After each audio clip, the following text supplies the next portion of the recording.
Nashville app. With no further ado, Caroline, Willy, D-Mase, 102.5, 106.3, The Game and the Game Nashville app.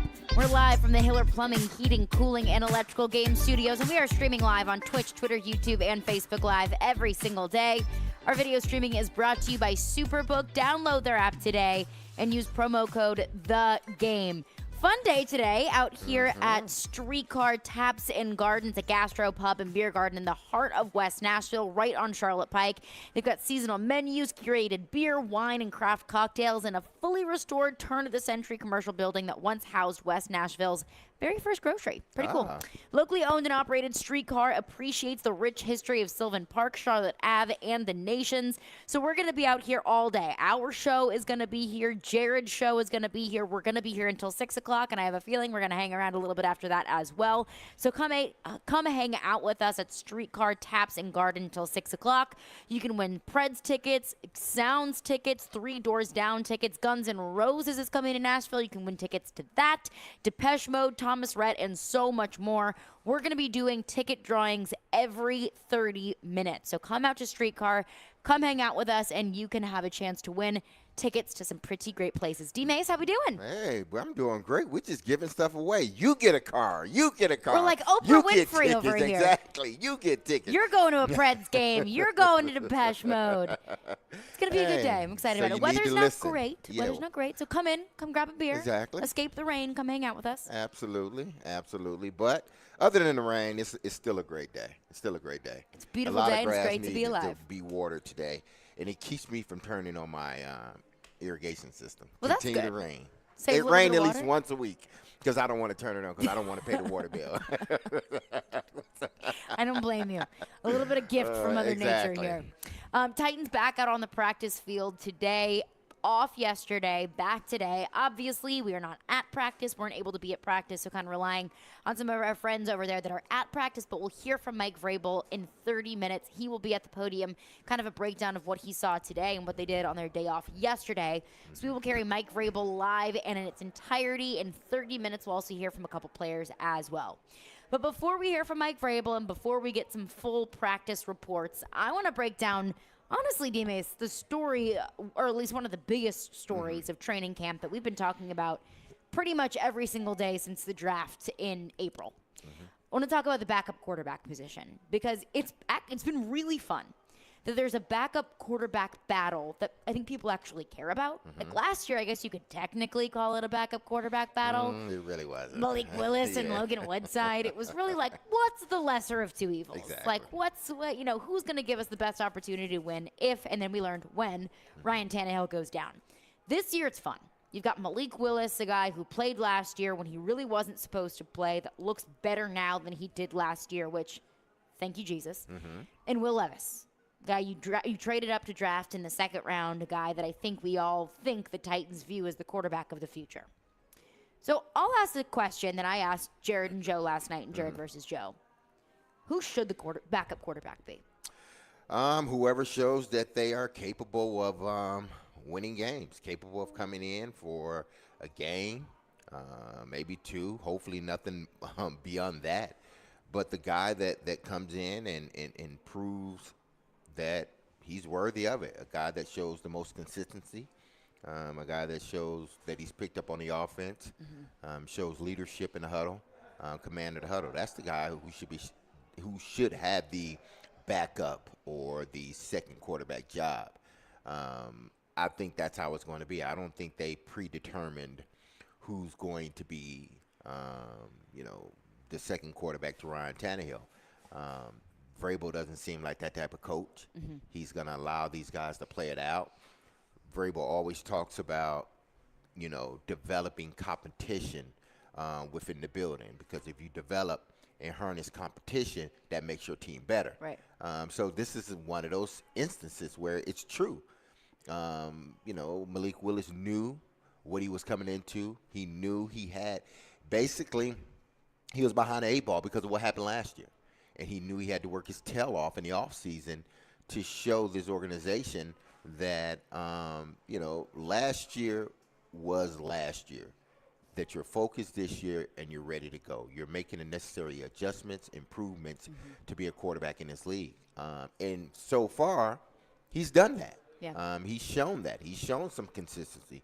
And what Will Levis has to do is come in here and prove that he's worthy of that second-round pick. Prove that he can be, a starting quarterback in this league. Prove that, he can pick up on the offense, show leadership when he's out there. All of those things that were sort of questions before he got here, put those to rest. Show early that you're a leader, that you're all about football, you're all about being a quarterback in this league, because it's different from any other position. It's one of those positions where, everybody else can do this, but you can't. It's one of those unwritten rules. Quarterback has to be different from everybody else. Not that they want to, but you have to. You have to be a leader of a team. It's the most important position in sports. Exactly, most important position in sports. So Will Levis has to show that what they were saying about him in college wasn't true, and that he's ready and able and capable of being a starting quarterback for a very long time in this league. And I'm with you that I think having a backup quarterback battle, it's a good thing. It's a good thing for Malik Willis. It's a good thing for Will Levis. And it's overall a good thing for this offense as a whole when you have two players that are constantly pushing each other. But I asked Jonathan Hutton this yesterday. I said, is this Will Levis's job to lose? Because I think a lot of people may think, well, maybe inside the building they want Will Levis to win the job because he is the shiny new toy, because he was the second-round pick, because he was the quarterback that was getting first overall pick kind of hype. So I asked Jonathan Hutton yesterday, does he think that this is Will Levis's job to lose? This was Jonathan Hutton. I don't think so. I mean, I think I was going into it, Caroline, with that mindset.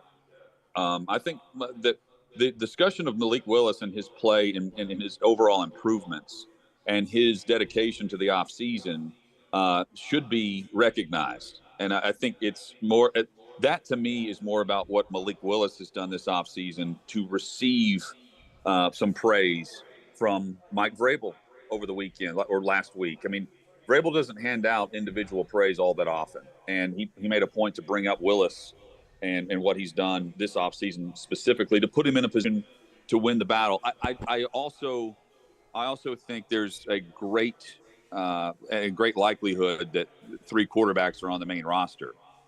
If Willis is going to play as well as he has to begin camp during the preseason games, because while no one wanted to draft him a year ago, to me, there will be more teams that want to carry three based on the emergency quarterback rule, and the Titans will likely be one of them, give or take a certain injury that would force them not to use that third roster spot because it's needed in another position. There you go, and that was Jonathan Hutton on the backup quarterback position. But D-Mase, I'm with you.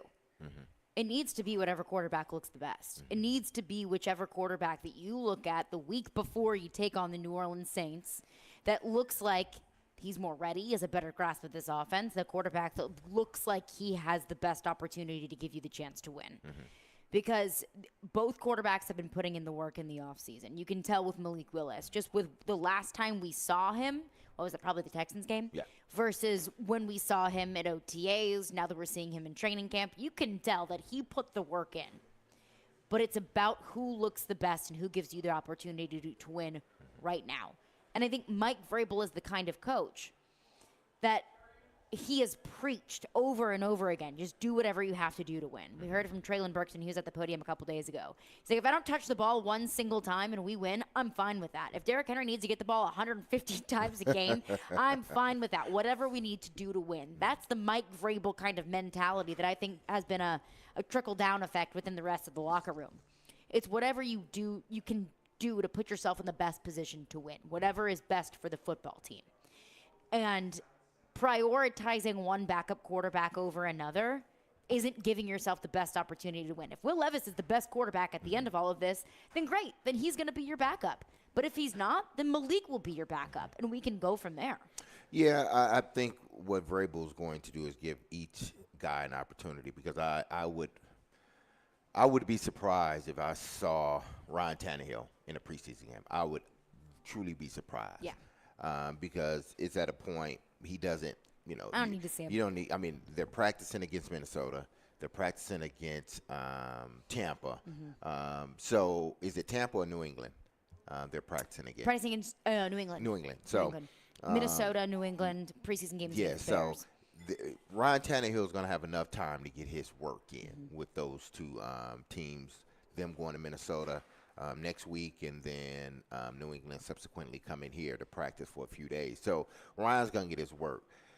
The work in the preseason is going to be for Malik Willis and Will Levis. And both guys are going to get an opportunity with the first unit, the first offensive line, to show what they got. And whichever guy shows a grasp of the offense, leadership, poise in the pocket, the ability to lead drives, whoever shows that is going to be the backup. And we can't sit here. I can't honestly sit here and say that I know who it is or who has the edge. I don't know. Yeah. Because both guys have been playing pretty well. Both guys have come in and had good days, had subpar days. But each time the conversation is brought up about these two quarterbacks, it's always positive. Each guy is getting better. Yeah, they may have a down period here and there, but I think for the most part, like every cliche out there, it's, building days on top of days on top of days, good ones. And it seems like that's what the two quarterbacks are doing. That does kind of feel how it is right now, kind of neck and neck. Like each of them have their own things that they need to work on. Will Levis on the touch, Malik Willis on the timing. But really, overall, we've seen good things and bad things from both. And Will Levis has looked at times like the kind of quarterback that deserves the first round kind of hype. Malik Willis has looked like, at times, the kind of quarterback that put in the work that he needed to put in the offseason. So that's kind of the question. Who should the backup quarterback be? D-Mase and I are kind of in lockstep. It just needs to be whichever quarterback looks better. And if that's Malik Willis, then great. But then we can air our grievances and our concerns about Will Levis whenever that day comes. If that's Will Levis, then great. What happens with Malik Willis after that? I truly believe the Titans are going to carry 3 quarterbacks, but that's something, those are evaluations and conversations that we can have once we get through the preseason. But coming up next, I want to get into what are the ceilings of those quarterbacks and what do they need to do in order to get there? We'll get into that coming up next. Titans back on the practice field today. We'll hear from Mike Vrabel and a couple of players at the podium later on the 11 o'clock hour. We're live out here at Streetcar Taps in Garden. We're going to have ticket giveaways all day long, concert giveaways, 3 Doors Down, Guns N' Roses, Depeche Mode, and so much more. Plus, we have got a grand prize, a pair of tickets to a Titans home game, a pair of tickets in the 501 Club at a Nashville Predators game, and a 2-night stay at Opryland Hotel with access to sound waves. So make sure you come down to Streetcar Taps in Garden on Charlotte Pike and register for the grand prize before it is too late. We'll be doing ticket drawings every 30 minutes, so come out to Streetcar Taps in Garden. Caroline, Willy, D-Mase, 102.5, 106.3, The Game. All the big plays. Henry, touchdown, Tennessee! All the big stories. I fully expected DeAndre Hopkins wanting a 1-year deal. All in one place. We are Nashville's best sports talk. 102.5 and 106.3. Touchdown, Tennessee! You're gonna make a trade like this. Does he want to retire a Tennessee Titan? The doors on the board. Such superstar players. The Game and the Game Nashville app.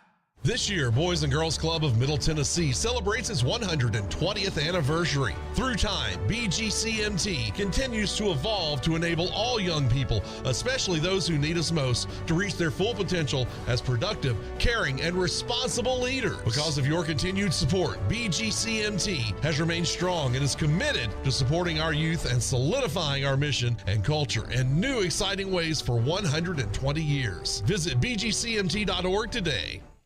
Check, check. You might already know about the Acura MDX. V6 engine, seat 7.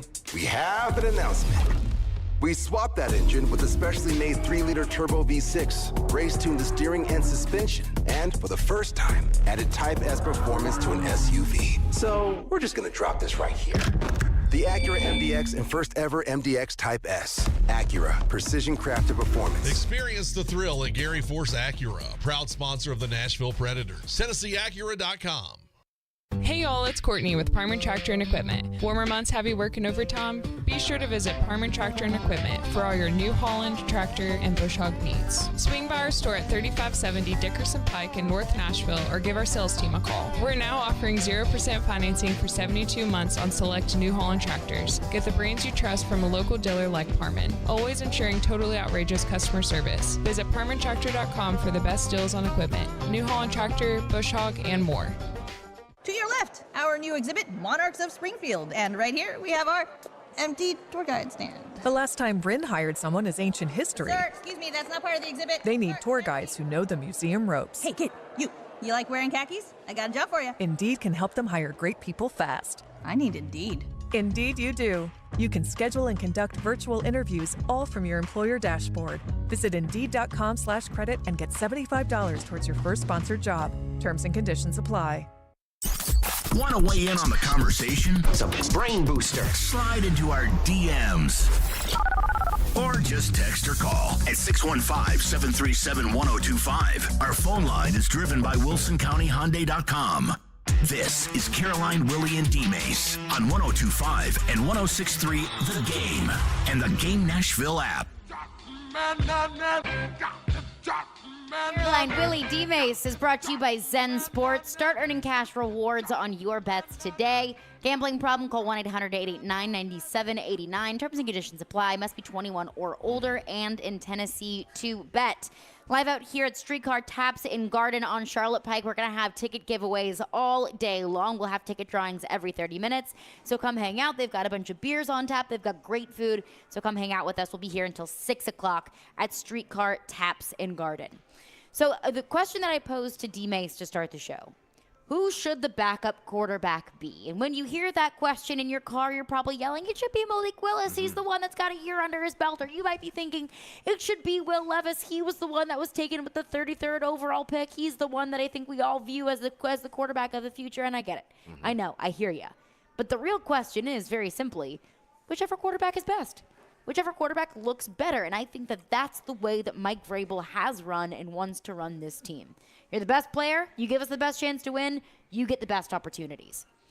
But which quarterback do we think is going to get to that point? Which quarterback do we think has the higher ceiling? And what is their ceilings? Because I was talking about this with Jared and Joe yesterday on Jared versus Joe. Jared said that Malik Willis' ceiling is Tyrod Taylor. I don't know. It could be.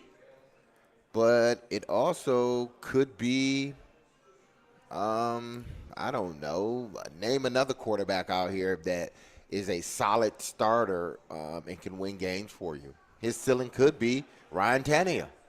You never know. Will Levis' ceiling could be Ryan Tannehill. It could be Justin Herbert. Or it could be just a backup. We don't know because we haven't seen Will Levis in an NFL game. We don't know because we haven't truly seen Malik Willis in a situation that was advantageous to him. Right. He was thrown in a situation that wasn't good for any quarterback, let alone a rookie quarterback that still needed, some grooming. So we don't know what their ceilings are. When Willis came out, it was he has a strong arm, he's mobile. There were things that he could do as a quarterback that were things that were making people think that he was a first rounder. Because it's not like, one person was, he may be the first quarterback taken or he could be a first rounder. There were multiple people saying, he has sort of first round potential. So what he can become, that's up to Malik Willis. And what he can become, that's up to Will Levis. How much work are they going to put in?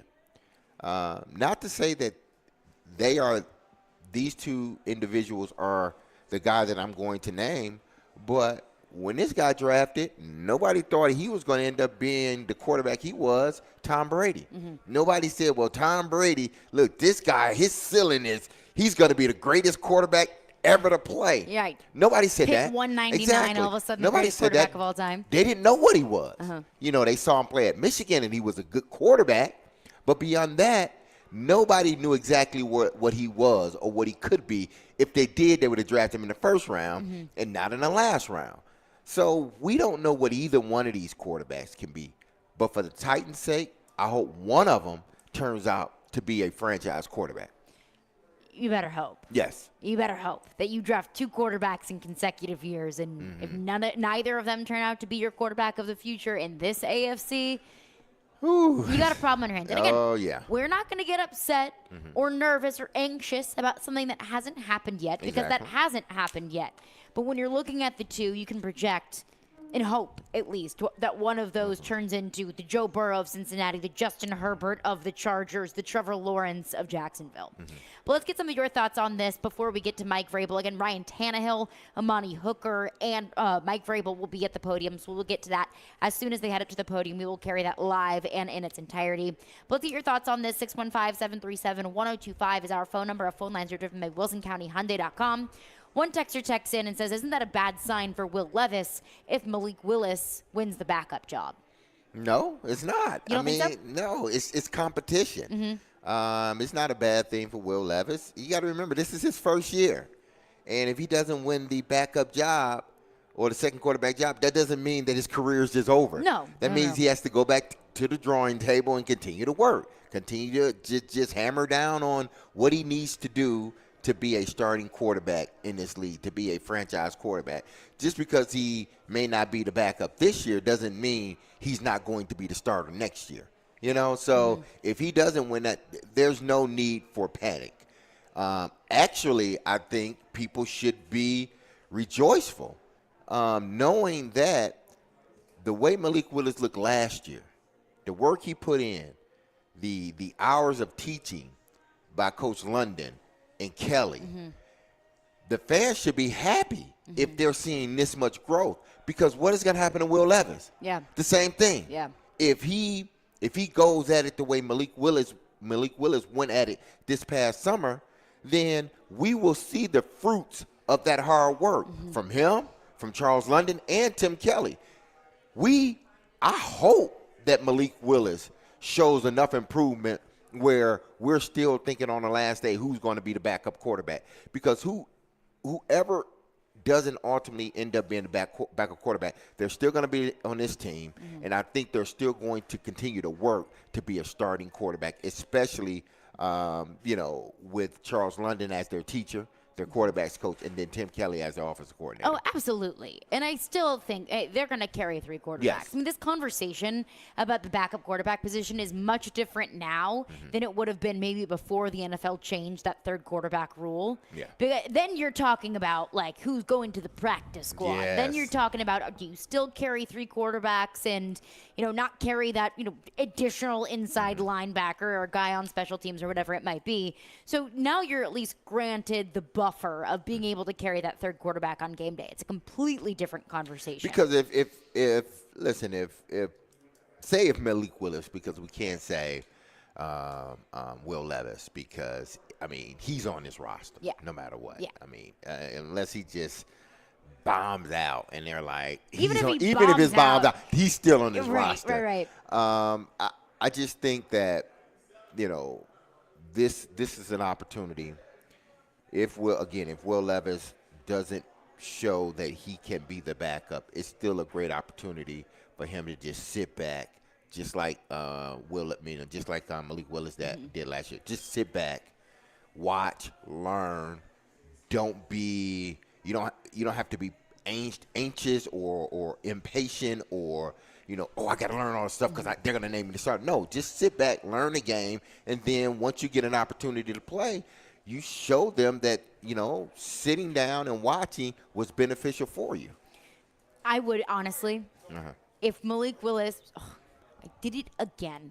If Will Levis doesn't win the backup quarterback job, I might be a little bit concerned about Will Levis. That doesn't mean that's nothing against Malik Willis. That doesn't mean that I'm going to be concerned about the quarterback position as a whole. But it does make me a little bit concerned about Will Levis, his development, and his ability to eventually take over as the starting quarterback, maybe next season? Because Okay. He was drafted to be the franchise quarterback, the future of this organization.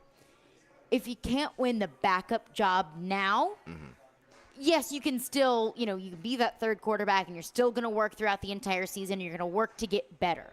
But those are in-game reps that you're not going to get and that you hopefully eventually take over as the starting quarterback next year, if not the following year. Probably, if I have to say it right now, predicting this year, predicting like right now for next year, I would say that he would be the quarterback for next year. It would make me concerned if he couldn't win the job now. I mean, the reps you're missing out on. That's the development that you're not able to get to now. And it's just isolated to Will Levis himself. It's not a concern about the team. It's not a concern about the quarterback position as a whole, because if Malik Willis looks better, then he should be the backup quarterback. Well, I mean, after the preseason is over with, none of these guys are getting any reps. I mean, if they're getting first-team reps, it's like 1 or 2, maybe 3 or 4 practice. Besides that, they're not getting them. Because they're all going to, and rightfully so, they're all going to the starting quarterback, which is Ryan Tannehill. So, again, I am not too worried because I've seen too many times in this league where, you draft a quarterback early and he's just not ready.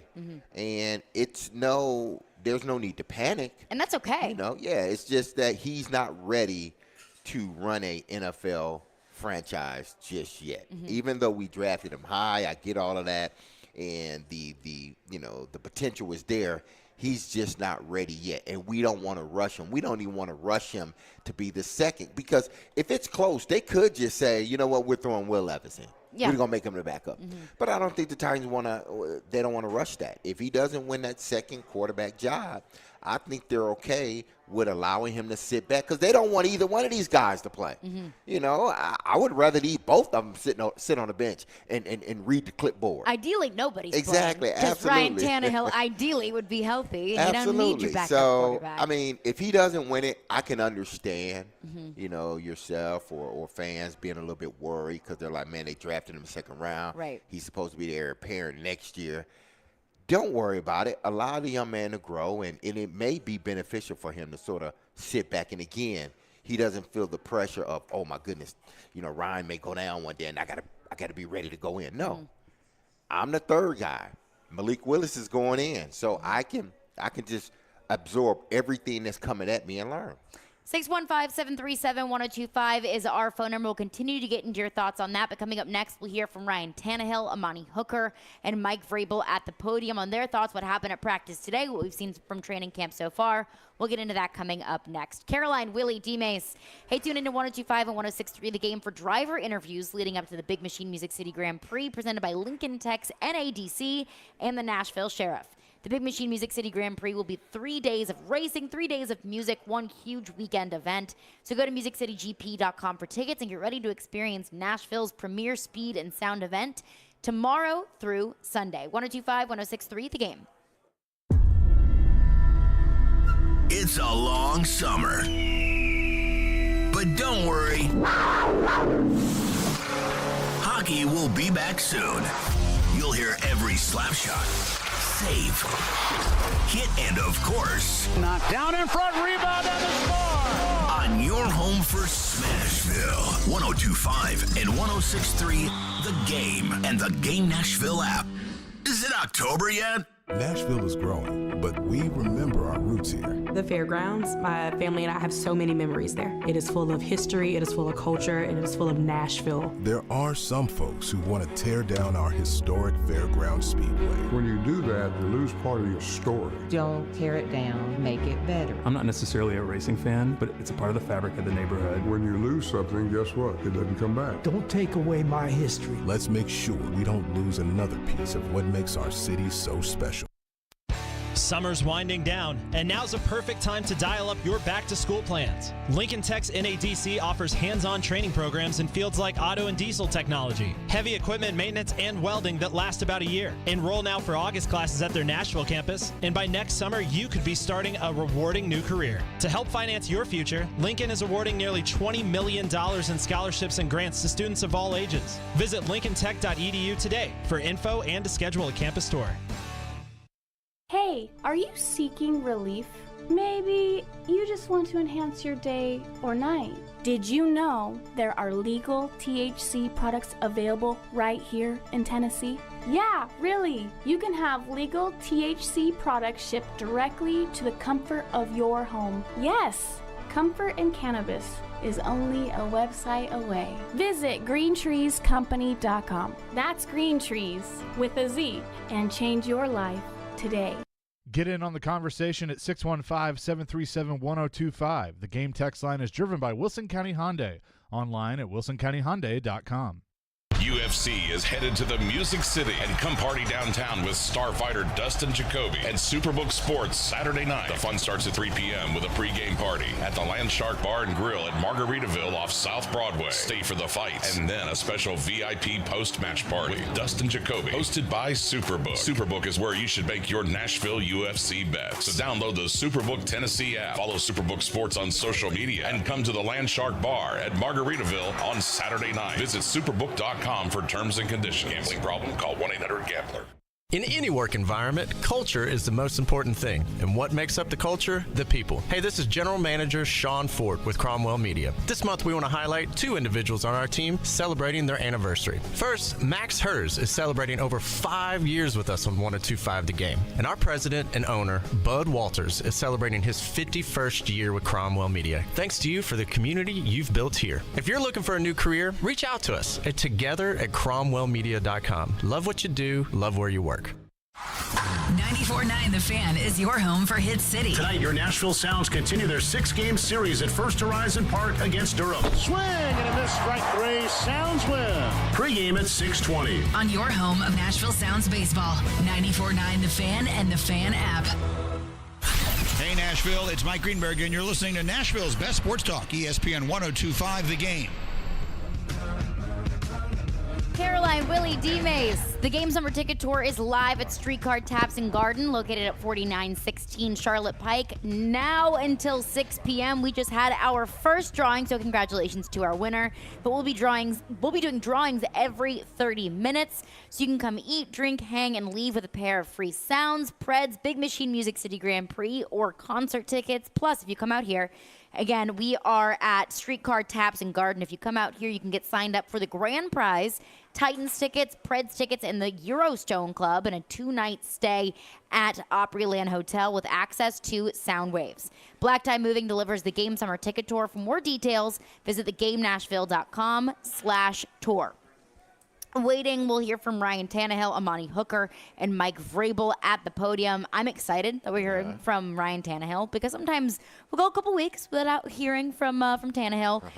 I'm excited to hear his perspective of the offensive line because along with the backup quarterback position, that's kind of been one thing I'm excited about. I enjoy looking at every day at practice. One thing that I don't love looking at every day at practice is the offensive line. And Ryan Tannehill's not going to throw anyone under the bus. Ryan Tannehill's not going to say, yeah, you know what? These guys actually really stink. They're bad. But I'm excited to hear what he does. Intrigued more so to hear what he does say about the offensive line, how it's coming along, some of the gelling that's happening in front of him. Yeah, it'd be interesting to see how he describes the offensive line. I'm sure, if you've been listening to Mike Vrabel, he's going to sort of describe it the same way Mike Vrabel has described it. Yeah. But it will be interesting to see how he sort of what his thought process is when it comes to the offensive line at this juncture of the season, well, just juncture of training camp, because again, these guys need more time than everybody else to gel. And, with Nicholas being suspended for six games, and you just don't know how this offensive line is going to hold up. They may be great without Nicholas, but then again, they may not be. So I would love to hear Ryan's perspective on what he's seen from the offensive line in the last 2 weeks. Well, week and a half, going on 2 weeks. Another thing from Tannehill's perspective is the receivers.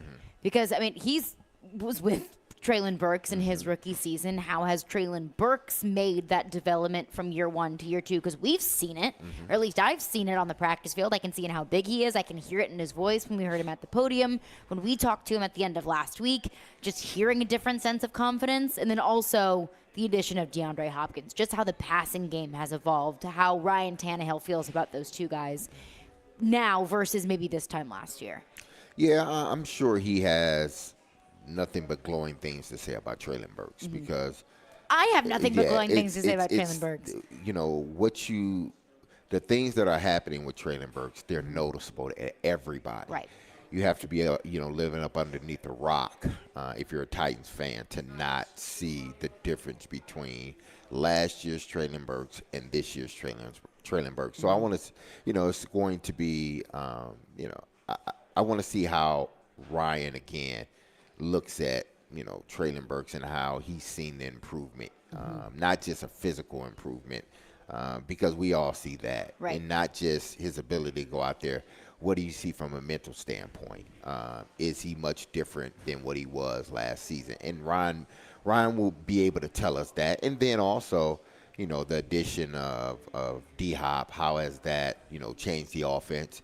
How has that changed him as a quarterback? And how has it helped the other receivers? So, to me, that's what I want to hear from Ryan. How has, Traylon Burks look, out there on the field, but then more importantly in the classroom? What are you seeing? His demeanor. And then how has the addition of D-Hop helped the other receivers and how they look? And we're awaiting Ryan Tannehill, Amani Hooker, and Mike Vrabel at the podium. But before they come up, let's get to some of your thoughts. Our phone lines are driven by WilsonCountyHyundai.com. One texter texts in and says, all this development that Traylon Burks is great and all, but if he can't stay healthy, then it doesn't matter. But that's true for every player. Yeah, that's true for every player. I could say that about any player on any team in the National Football League. It's great if you're good. It's great if you've made developments and improvements, but if you can't stay healthy, then that's not going to help your team. I mean, that's going to be true for across anyone. The board. That's true across the board. I would rather see the development, right, and cross my fingers on the injured part, because that's what you're doing with basically every player you have. Crossing your fingers, hoping that they can get through a season without missing any games. But if I got a healthy guy and I see no progression, I don't see him getting better, then he's useless to me. Right. And he was a first-round pick. So I'd rather, I understand what the texter is saying. I get it. I mean, the texter's not wrong. He's not wrong in that. But I want to see the noticeable change in him, his demeanor, his confidence, his ability to play the game. Has he learned the playbook? How comfortable does he feel out there on the field? If I see that, then, okay, we're good. Right. I got to cross my fingers just like I got to do with the other 50-some guys in hopes that they don't get hurt. Exactly. Another texter texts in, says, is it likely that Vrabel doesn't announce a backup quarterback and instead names Ryan the starters and names Willis and Levis as backups in no order? Vrabel's not announcing a backup quarterback anytime soon. No. I don't expect Vrabel to announce a backup quarterback until you absolutely positively have to going into that game against New Orleans. I don't know. I think he would name a backup. I think he would. Whoever produces in practice that week, or whoever is showing me, because to him, I think it's going to be a week-to-week thing. Like, if you show you deserve to be the starting quarterback, then you're going to be the starting quarterback that week. If you all of a sudden you're named the backup quarterback in week one, and then you like, oh, I made it. I'm just sitting back and I ain't got to worry about nothing.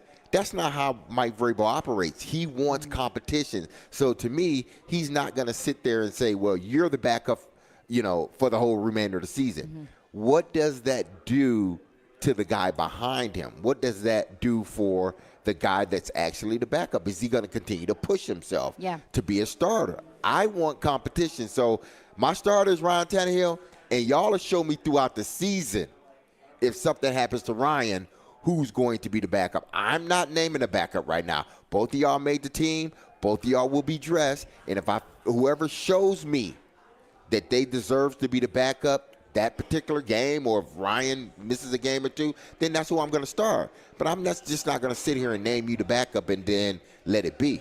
And we're also projecting based off of the perspective that we have now of Malik Willis and Will Levis really kind of being neck and neck. You know, Will Levis might have a great day where Will Levis might have a great day where Malik Willis might struggle, and vice versa. So it's kind of a draw there. We might get to a point in time in the preseason where it's pretty obvious which quarterback is going to be QB2 and which quarterback is not. Yeah, I mean, they will. And it might not be obvious. It might still be neck and neck. No, yeah, you're right. But I think it may be obvious after the second preseason game, I believe. I think we will know after the second preseason game who's the second quarterback. I think we'll find out because they're going to get enough reps to prove that they deserve that second quarterback spot. And that's what I hope, at least in the preseason. This is what I want to happen, and I'm sure this is how they're going to do it, where Malik Willis and Will Levis each get a half. And however you split up that half is one way. Like if it's Will Levis starts the game, and then Malik Willis comes in the second quarter, and then Malik Willis starts the third quarter, and Will Levis comes in the fourth quarter, or is it you play a half, you play a half? I don't know, whatever it might be, but I do want to see an equal distribution of not necessarily snaps, but just time for each quarterback in the preseason. Well, each guy is going to get an opportunity. If they continue to show the progress, continue to show that they're learning what's going on, I think both guys will get an opportunity to play with that first offensive line, with those guys that are going to get playing time. Now, listen, Derrick Henry's not going to be out there.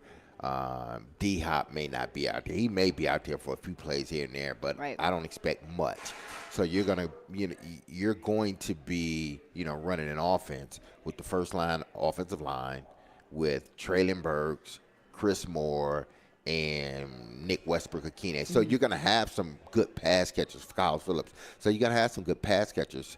So I just believe Vrabel's going to give both guys an opportunity to win that second quarterback job. And you do that by giving them the same guys, up front to play with, whether it be fair playing field. Whether it be the first unit, with Will Levis, or the next game, the first unit with Malik Willis. Both guys going to get an equal opportunity to show that they can be that second quarterback. Equal opportunity with the ones, twos, and threes. And I don't need to see a whole lot of the ones in preseason. I want to see the ones on the offensive line. Yeah. Beyond that, I can see the twos and threes. What can each quarterback do with each unit? Because we just as much, or Mike Vrabel just as much as we, wants to get a fair evaluation of each of these two guys. 615-737-1025 is our phone number. We're waiting Ryan Tannehill, Amani Hooker, and Mike Vrabel at the podium. So we'll get into that coming up next. And, of course, your thoughts as well. 615-737-1025. Caroline, Willy, D-Mase live out here at Streetcar Taps and Gardens on Charlotte Pike.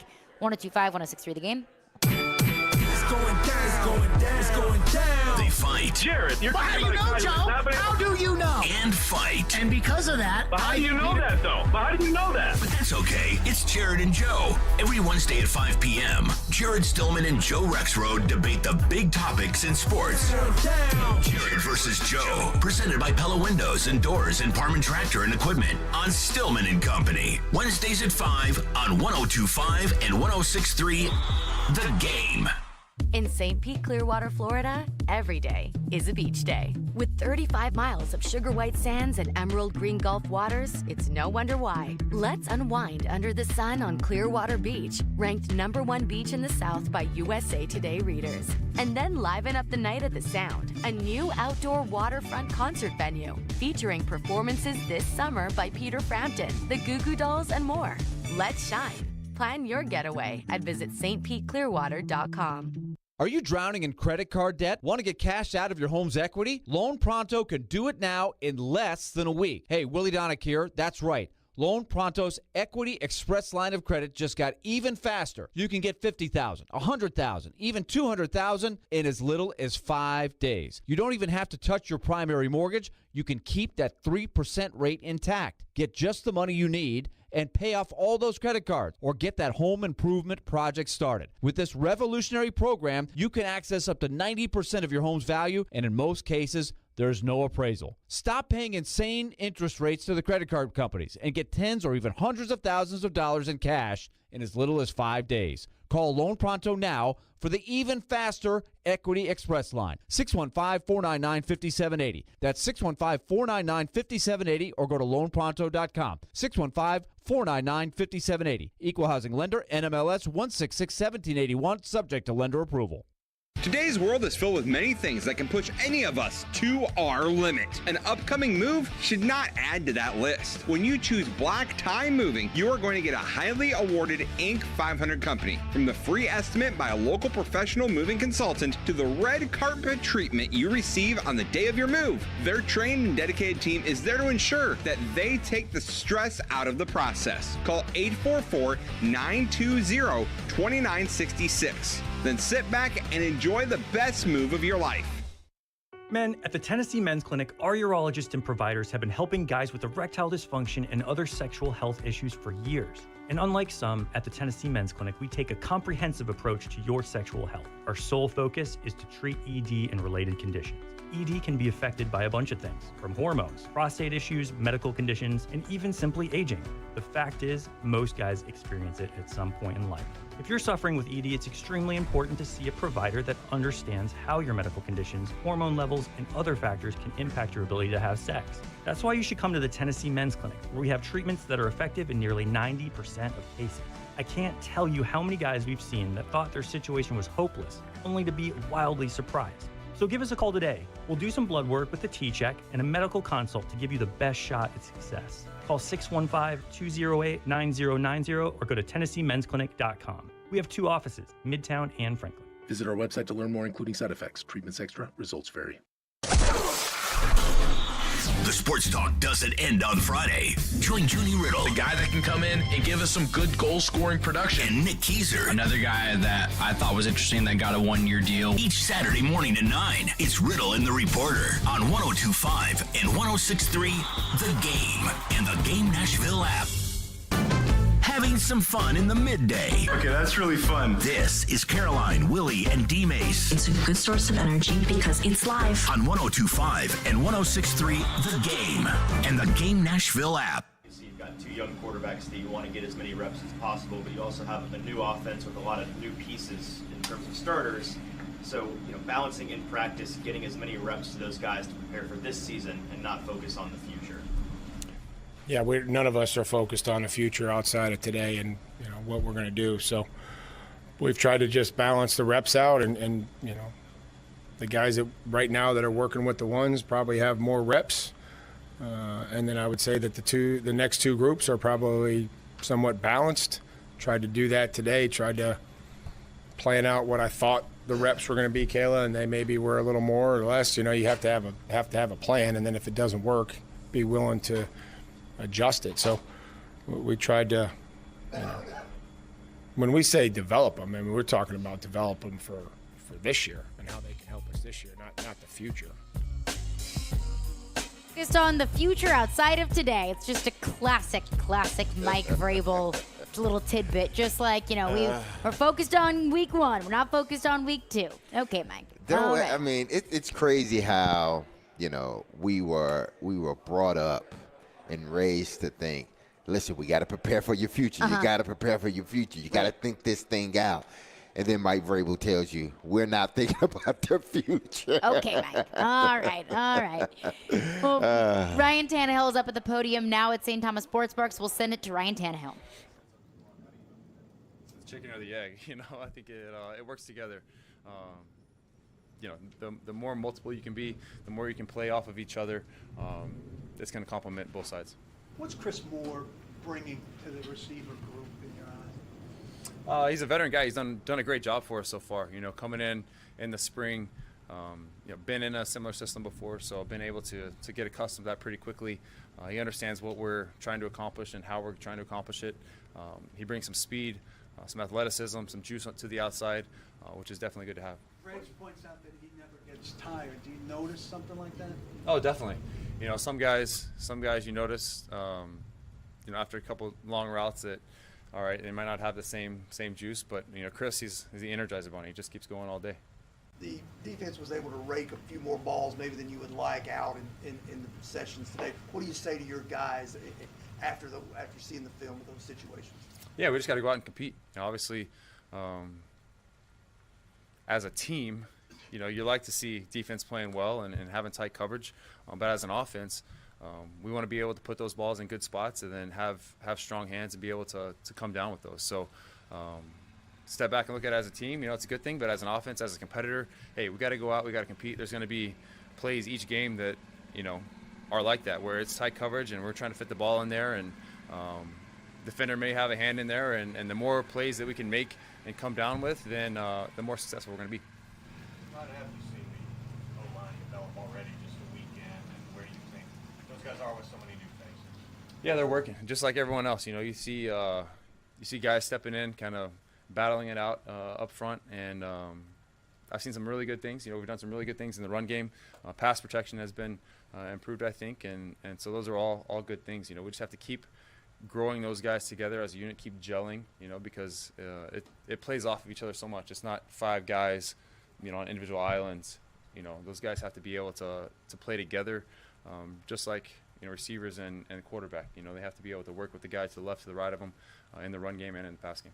Was it too early in camp to be that concerned about the pass protection, some of the struggles they had early on? I mean, yeah, we're 5 days in, or 5 or 6 practices in, so a lot of work still to be done. I don't think in any aspect of our team is where it should be or where we want it to be. We're going to keep foot on the gas and keep going. I think there's a lot of training camp left, and a lot of practices we have left, a lot of time in the meeting room we have left. So got to take advantage of every day, keep the foot on the gas, and keep improving. Did you see Jamarco's block that got the defense fired up, and what did you think of it? I actually didn't see it. I was talking to one of our receivers and turned around and kind of saw the end of it, saw the talking that was going on.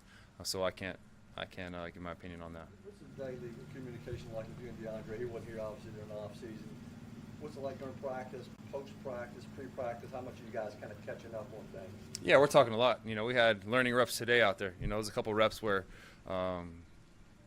we had to talk after the play. One of them being on that 4th down play down on the 2 minutes. So that's going to be a process, right? As he comes in, gets accustomed to what we're doing, I get used to him. There's going to be some growing reps that we have where we got to learn from him, and now I feel confident we're presented that same situation, that we're going to be on the same page. So excited about how we are growing together, but there's going to continue to be some reps like that where, hey, we're just a little off, and we'll be able to grow from it, learn from it, and hit it the next time. With Traylon, it seems like that innate communication between the two of you is really starting to develop. That he knows where you want him to be, and you know that he's going to be there at the right time. How you feel like that's developing? Yeah, Traylon's done a great job. Going back to the spring, coming in, working, now kind of switching positions and learning the other side and being able to move around a little bit. I think the more we can move our guys around, the better it's going to make our offense. So excited about how he's worked, how he's progressed, not only as an individual, but within this offense, and how he's going to help us, move the ball and score touchdowns on Sundays. I know you said it was early in camp, but when is the point in camp where you want the pass protection to be better and you want it kind of solidified who those 5 guys are going to be? So as you said, they can come together and gel as opposed to moving guys in. The earlier the better, but at the end of the day, we just have to be ready to go week 1. Obviously, we're here to improve each and every day, and at the end of the day, it's all prepping for the regular season, and so when that time comes, week 1, we need to be ready to roll. Ryan, what have you learned about Tim Kelly as an offensive coordinator? I've enjoyed getting to know Tim on another level over the course of this year. Obviously, a smart individual, has some great ideas, some great thoughts. I think he's done a great job of communicating his thoughts over to the offense, teaching those, getting everyone on the same page, and bringing some energy every day. So excited to have him as our ROC and look forward to working with him throughout this year. DeAndre said the key to getting to know your quarterback is hanging out with them off the field. So have you guys done any hanging out off the field yet? And where do you have your eyes on taking him to Nashville? Yeah, I don't know where I should take him. There's a bunch of good spots here in Nashville. I got a bunch of good restaurants that we like going to. So definitely we'll spend some time together. A little bit tough right now in the thick of training camp. But, yeah, we'll definitely spend some time together and, spending as much time with him in the building and just making sure we get on the same page as we can. Guys like Hubbard or guys like DeAndre who weren't here for OTAs, how much of the responsibility falls on you to kind of get them along when you're out there in live reps? I definitely play a big part in it. I think being able to communicate clearly what we're looking for, how we see it, how we're trying to attack, how we're adjusting routes versus different coverages, before practice, and then within the practice, how we're seeing it, and then even post practice. Maybe they weren't in on the rep, but being able to communicate, hey, to the room, so everyone sees it and everyone's on the same page. Decent amount of 2-minute drill stuff today. Why is that so important to hit this early? Well, I don't know the exact stats, but a ton of games come down to the last drive each and every year. We've been able to win a lot of games on 2-minute drives and put ourselves in positions to win a lot of games in 2-minute drives. So it's going to be a big factor for us this year, and want to start getting that work now. I thought we did some good things at 2-minute, just weren't able to finish, down inside the red zone. So got to give kudos to the defense, but confident that we can grow from that. Some learning reps that like I talked about with some of the guys down there, and we'll be able to be better for it. Checking in on the new offense and how that's coming along. You guys had the call it day yesterday. How did that go? Getting the play call in with the new terminology and all of that.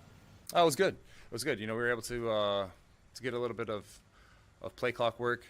So it's not exactly like a game, but got some work with that. Getting to the line of scrimmage, being able to have that as a factor was really good. Getting the play calls in was great. Excited that we were able to get that call it work, because that's what the games are, and so you get that work. It's more live than anything. Now that you're in camp, I know you said after the surgery last year you felt like you had a couple more good years left in you. Now that it's been your birthday and you're a little bit older, do you feel like you still felt when you were 30, 28, or do you feel your age? No, I feel really good. Thankful that I feel really good. Coming off the surgery last year, obviously you never really know how that's gonna turn out. You want it to be great, and there's a lot of work that goes into that. And thankful that I'm at where I'm at, and feel like the ankle is 100% and never happened. So yeah. Now that I had my birthday, I'm older. But yeah, I'm excited where I'm at physically, and look forward to keep going. Yeah, no question. I think I'm young at heart, and I feel young, and I don't have the cane yet, so I'm good. Ryan, real quick with Tajay Spears, you obviously worked with Derek for so long here, but just what do you see from a rookie like that who continues to just kind of build on his practice days? Yeah, no doubt. He's come in and done a great job for us. We're moving around, getting him different roles. Obviously, he's got a different skill set than Derek, and that's a great thing for our team. So he's been a weapon for us so far, and excited to keep building on what he can do. How'd you come to wear number 17, and how attached to you are? I'm doing the story on numbers. So I first wore 17 my sophomore year of high school.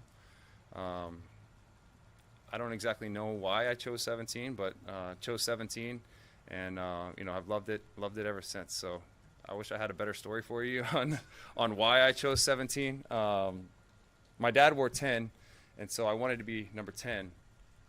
10 wasn't available. It was a senior that was in 10, so I chose 17. Then my junior and senior year I wore 10, and then I got to A&M, went back to 17. So we don't have a great story for you there, but that's how it went. What's tougher, throwing in the rain or flying in the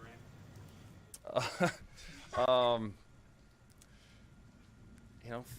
As long as it's a light rain, flying's all right. There's a lot of things that aren't all right with thunderstorms and things like that with flying, but I don't mind throwing in the rain. Like I said, good work out here today, and either one, as long as it's light, it's not too bad. You become a pilot, but have you over your career had a teammate or somebody that was just absolutely terrified of being in a plane and white knuckled it through a trip? Yeah, no question. There's been some guys over the years, especially you hit some turbulence. Everyone else is joking around, and they're not. They're in a full sweat and gripping the armrest and seatbelt tightened down as tight as it can go, and the blank look on the face. So you feel for those guys whenever they get in those situations. Thankfully, we'll see how these rookies are. I haven't flown with them yet. Thanks, Ryan. Hey, there you go. That was Titan starting quarterback Ryan Tannehill on some football and plane insight, which is always appreciative. We'll hear from Amani Hooker and Mike Vrabel at the podium coming up next. Caroline, Willy, D-Mase, 102.5, 106.3, The Game. ElectronicExpress.com. We make it happen. Join 102.5 The Game, Brentwood Fire and Police, the Williamson County Sheriff's Office, Nolensville Fire, and Franklin Fire Departments for the 10th Annual Williamson County Battle of the Badges Blood Drive, Wednesday, August 16th from 6 a.m. to 6 p.m. at the Brentwood Library. This year's blood drive will be in honor of Nolensville Fire Chief David Windrow and retired Brentwood Assistant Police Chief Tommy Walsh. Support the 10th Annual Williamson County Battle of the Badges Blood Drive held August 16th and 17th from 6 a.m. to 6 p.m. at the Brentwood Library on Concord Road. Sponsored by B.L. Harbert International. 94.9 The Fan is your home for Hit City. Tonight, your Nashville Sounds continue their 6-game series at First Horizon Park against Durham. Swing and a miss, strike 3, Sounds win. Pre-game at 6:20. On your home of Nashville Sounds baseball, 94.9 The Fan and The Fan app. The Nashville Sheriff wants to pay you $55,700 a year. Now hiring correctional officers. Positions are available immediately. You must be 21 and over with a high school diploma or a GED. Come, join our family and earn $55,700 after paid training and probation. Apply now at sheriff.nashville.gov/apply or call 615-862-8170. Stop searching. Apply now. The Nashville Sheriff. Genesis Diamonds is opening up the vault with our largest GIA Diamond event ever. Starting Saturday for a limited time, all our GIA Diamond engagement rings will be marked down 20%. That's 20% below Genesis' already unbeatable price. This means you can buy like a dealer buys with deep discounts on over $10 million in stunning diamond rings. These remarkable savings are on every GIA Diamond engagement ring, from a half carat to 20 carats. All shapes too. Rounds, ovals, radiant cuts, cushion cuts, pear shapes, emerald cuts, princess cuts. Remember, all Genesis diamonds are hand-picked, come straight from the diamond cutters, and are graded by the GIA, the most prestigious gem lab in the world. At Genesis, our everyday prices are unbeatable. But for this event, we're taking value to a whole new level with an additional 20% savings. Don't miss this chance to save like never before on that exquisite diamond ring. Buy like a dealer buys. Starting Saturday for a limited time, exclusively at Genesis Diamonds. Limit 1 per customer, please. Green Hills and Cool Springs. See store for details. Duck River Raceway Park, rev up for the Deep Pride 75. Presented by Hunt the Front Super Dirt Series this weekend. Don't miss open practice on Friday, August 4th, with 4 divisions including limited late models, and the heart-pounding action on Saturday with super late models on August 5th. Catch the baddest super late models in the 75-lap showdown at Duck River Raceway Park. The winner claims $20,000, while history is made with a $60,775 super payout, the biggest ever. Get details at duckriverracewaypark.com. Live from the Hiller Plumbing, Heating, Cooling, and Electrical Studios. WPRT-FM Pegram, WPUC HD2 Laverne. Nashville's exclusive home for the Nashville Predators. 102.5 and 106.3. 79-52 Vanderbilt. And I think he's got a coach shot by Cheryl. You're going to see more moves. The Game. A Cromwell Media Station. Covering your teams and the news of the day. Ladies and gentlemen, this is Caroline, Willy, and D-Mase. Who is pleasant to listen to. With Caroline Fenton, Willy Donick, and former NFL wide receiver Derek Mason. You are hands down my favorite radio personalities of all time. On 102.5 and 106.3, The Game, and the Game Nashville app. With no further ado,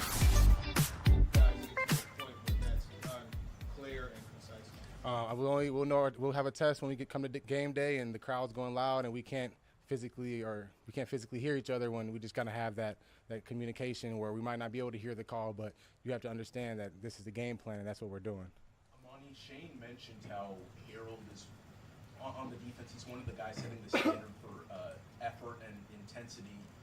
From your vantage point in the back end, how is his presence now that he's going to be back for you guys? How is his imprint felt in the defense? I mean, you can feel it. I mean, you can tell by the quarterback's clock it's running. Whenever he's in the game, you can just feel his energy. He's making plays in the run game and the pass game. Whenever Harold's out there, we're a lot better as a defense. And on the other side, when you've got Arden Key on that other side, what's he seems to be bringing to that front as well? Another player that makes plays, playmaker. He's a high energy player, high effort player. I mean, ever since he's got here, he's energies from 6 a.m. until we leave the building. So he's a guy that we definitely needed, and he's going to help us out a lot. You see it's different from Christian Fulton this year, maybe than the last couple of years. I think confidence. I mean, he's going into year 4, I think, for him. So his confidence is high. He's played against best receivers in the league, so he understands his capabilities and he's applying it into camp so far. You talked about your relationship with Kevin Byard. We've known that in the past. You guys have worked out in off season, and you're like the quarterbacks, like you say, of that secondary. Do you ever kind of sit back and say how cool this is to have a guy like you've played with for a while now, and how you guys can continue to push yourself? Like, what's that like? Yeah, I mean, I just feel like I try and think about it when I was a kid and picture myself in the situation, and I'm in a great situation, and I'm very blessed to have a great teammate like KB, and to be going into my 5th year, and my 5th year being his teammate. I mean, it's awesome. I can't ask for anything better, and we just got to go out there and put it to the field. You had the concussion issues last year. Was there anything you could do, strength-wise or technology-wise, to help protect yourself this year? I mean, just when I go in for a tackle, maybe keep my head up a little more instead of going in head down. I mean, sometimes it just happens. You get hit in the right spot. It might not take a lot to cause a concussion, but I mean, I'm gonna still be aggressive. Just keep my head up a little more on the tackles. What's the biggest thing Chris Harris has brought to this secondary? Energy, confidence.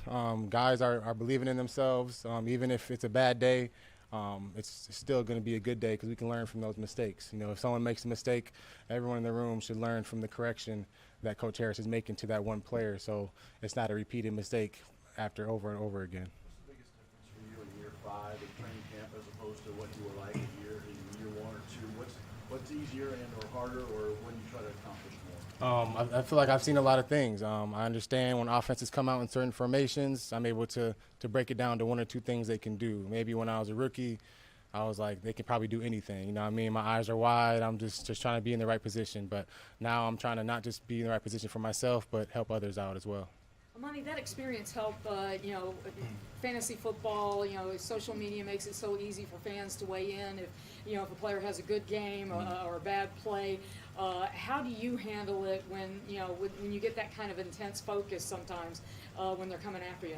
I mean, at the end of the day, you just got to focus on the team. I mean, all the outside stuff doesn't really matter. And then if, when you're in the game and the clock's running and the ball's coming your way, you just got to make sure that all the things you practice, all the things that the coach have, taught you and put a lot of pressure on you for, that you can stay calm and just be in the right position. And when the play comes, you make the play. But during the week when, it's, the quiet time, you're away from practice or something like that, does it feel sometimes like you're just a piece of meat and they're going after you? I mean, maybe a little bit, but I mean, I don't let it get to me. There's just, if I was a fan and I didn't play, I'd probably be the same way. So I can't get upset about it. That just comes with the game, and that's what part of being a professional is. As a defense, when a team is able to come out and just establish the run, how does that impact the mindset, just you out there on the field? You said as a defense, how's that impact? We don't want them to be able to run the ball because now they opens up the pass game. So as a defense, that's the main thing we got to do is stop the run, try and make the offense one-dimensional, so then we can take away a receiver who possibly could win the game for them. So you feel the run game sets up the pass game? I think the run game sets up. That's when the play action fakes come, and that's when the linebackers come up, and then that's when they get the digs and the dig in routes coming in behind them, and that's when you can get big plays. Yeah. This early on camp from an offensive standpoint, from a defensive standpoint, how much do you guys enjoy running that stuff? I mean, we enjoy it because every game feels like it's a one-score game. I mean, every game, whether it's halftime or right before the end of the game, it's a 2-minute situation. It's a one-score game, and those are times when that's when you lose the game. I won't say that we win the game on 2 minutes. You're either going to lose the game if one guy makes a mistake, we're going to lose the game. But as far as the defense, we want to get on it early before the season starts, so we're not trying to scramble come to the first game or come week 3 or 4. Thanks. Appreciate it. Thank you guys so much. Appreciate it. All right, there we go. That was Titans safety Amani Hooker. Everything that I have seen, right, from people that were at practice on Twitter, defense dominated the offense yet again today. Ryan Tannehill was also asked about it. Hey, not the best offensive day. How do you turn around, watch the film, kind of talk to the offense about it. I never want to overreact after one day of practice. One day, one position group, one individual player. But these are a couple of days that are stacking up D-Mase for the defense dominating the offense. Yeah, well, they've been in camp, 4 or 5 days? This is, about a week.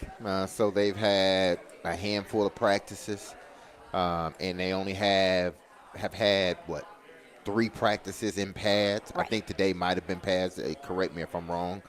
I'm not too worried because, again, I know how this goes. Defense typically has the upper hand for a few until the offense starts to fill each other out and really start to go, because you got to understand they got a new left tackle, a new left guard, a new center, really, because Aaron Brewer was the guard. Now he's the center. Even though he played center last year, he's the full-time center now. You got a new right guard, and you got a new right tackle, because Nicholas is sort of in and out of lineup, but he's there. So you're ushering in 5 new guys. So it takes them time. So add that in, and then add in that the defense is always going at the beginning of camp. The defense is always going to be a little bit ahead of the offense anyway. So you throw those 2 factors in, and you come up with the defense. I don't want to say dominate, but the defense having better days than the offense to start off. It makes sense. Yeah. Doesn't make me feel any better. Mike Vrabel's up at the podium now, so we'll send it to Mike Vrabel.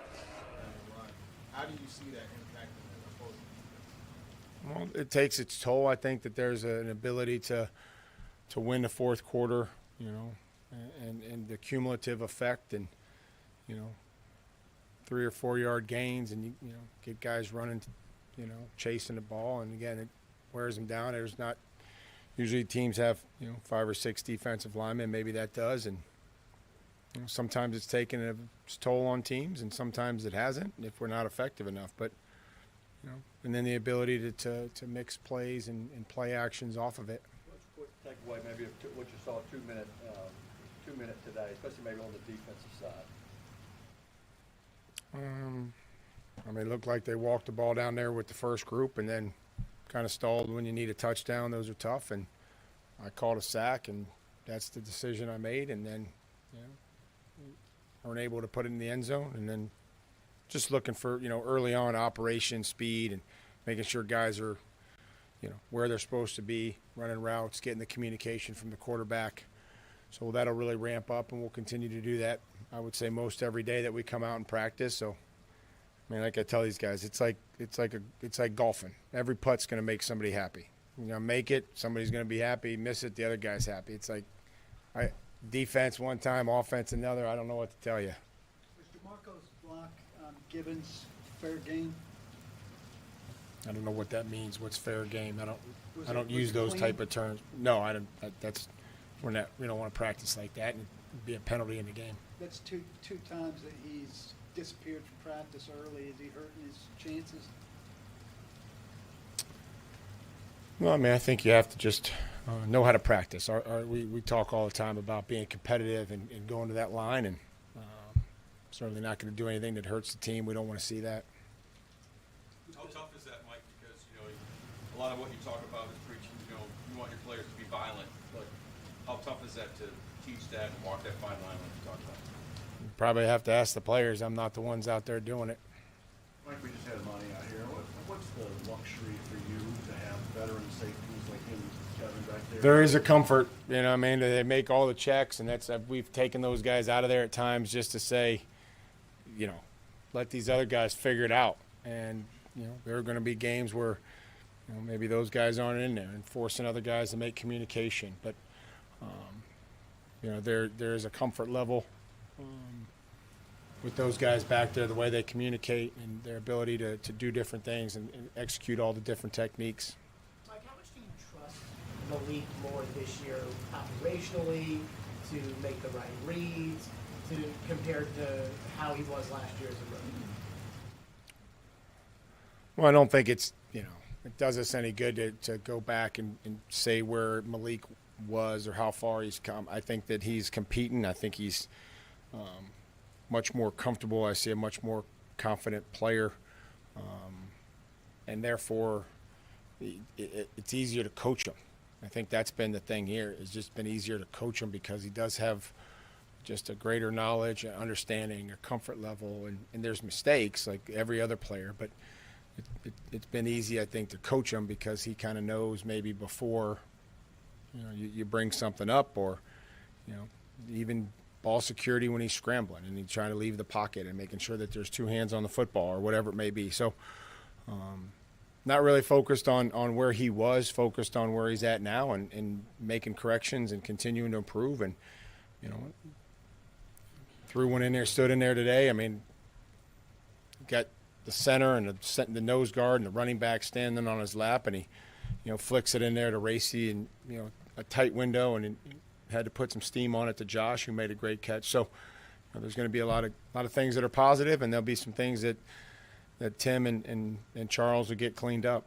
You've tied Phillips in the strength and the weight that he put on this offseason. Is that strictly a durability thing, or is that something that you see showing up in his play? I mean, it's a violent game. These guys are, working on the middle part of the field. And, so if that can help them stay durable and be strong and, help him out, I don't think it's affected his quickness and his ability to get in and out of cuts. You were gesturing that you were going to give the whistle to some of the defensive guys. It's being funny, but sending a message, too, that you don't want to hear so much from them about results of plays? Or No, just my way of having a conversation with them. And, everybody's into practice and it's spirited. And, they give it to me. I try to give it back to them.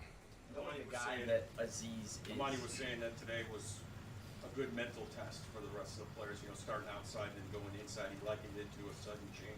Yeah, the distractions, I mean, they're all over the place. Plenty of distractions, how we handle them. We can't eliminate them.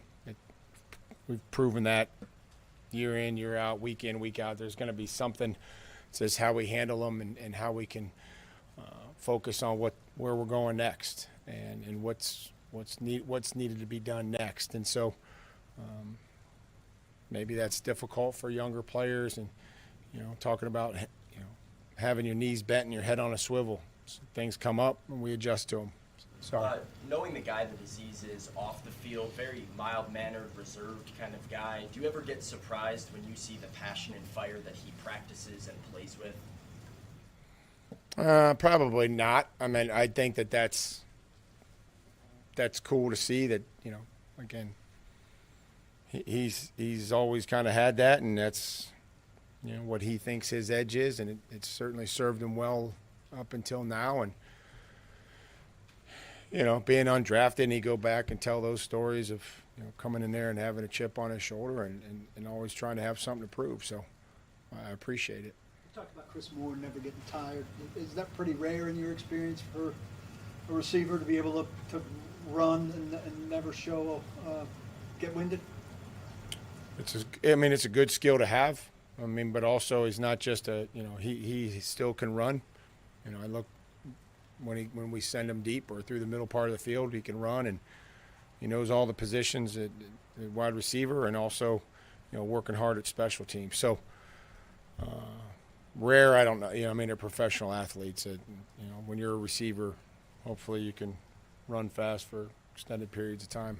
I was talking about Traylon's now learning another position at receiver. How much does that help a guy's value when he can learn the other side? Well, once he does that, then you're able to move him around a little bit. Timmy can put him into different formations, and say you're the X or the Z, and they think that's probably going to, help him, and there'll be maybe some new learning and some new installation. But I think in the long run, if we can stick with it, I think it's just going to help him and allow us to move him around based on, the formation that comes in. How's Harold been as you kind of ranked him up? Has he lacked where it's just like everybody else?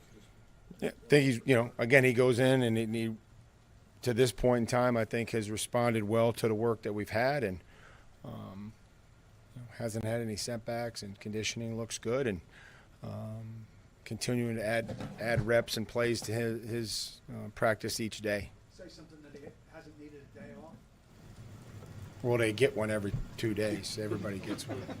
Coach, I was talking to Will Levis just about it's very rare sometimes to have two really young quarterbacks in that room really battling for a spot like that in the backup spot. He said we're such good friends, and the quarterback room is so, I mean, how big is it to have that culture? And I know it's hard sometimes when you're battling for a Yeah, it is, and I think I do appreciate, their attitude and their willingness to come together and communicate, help each other.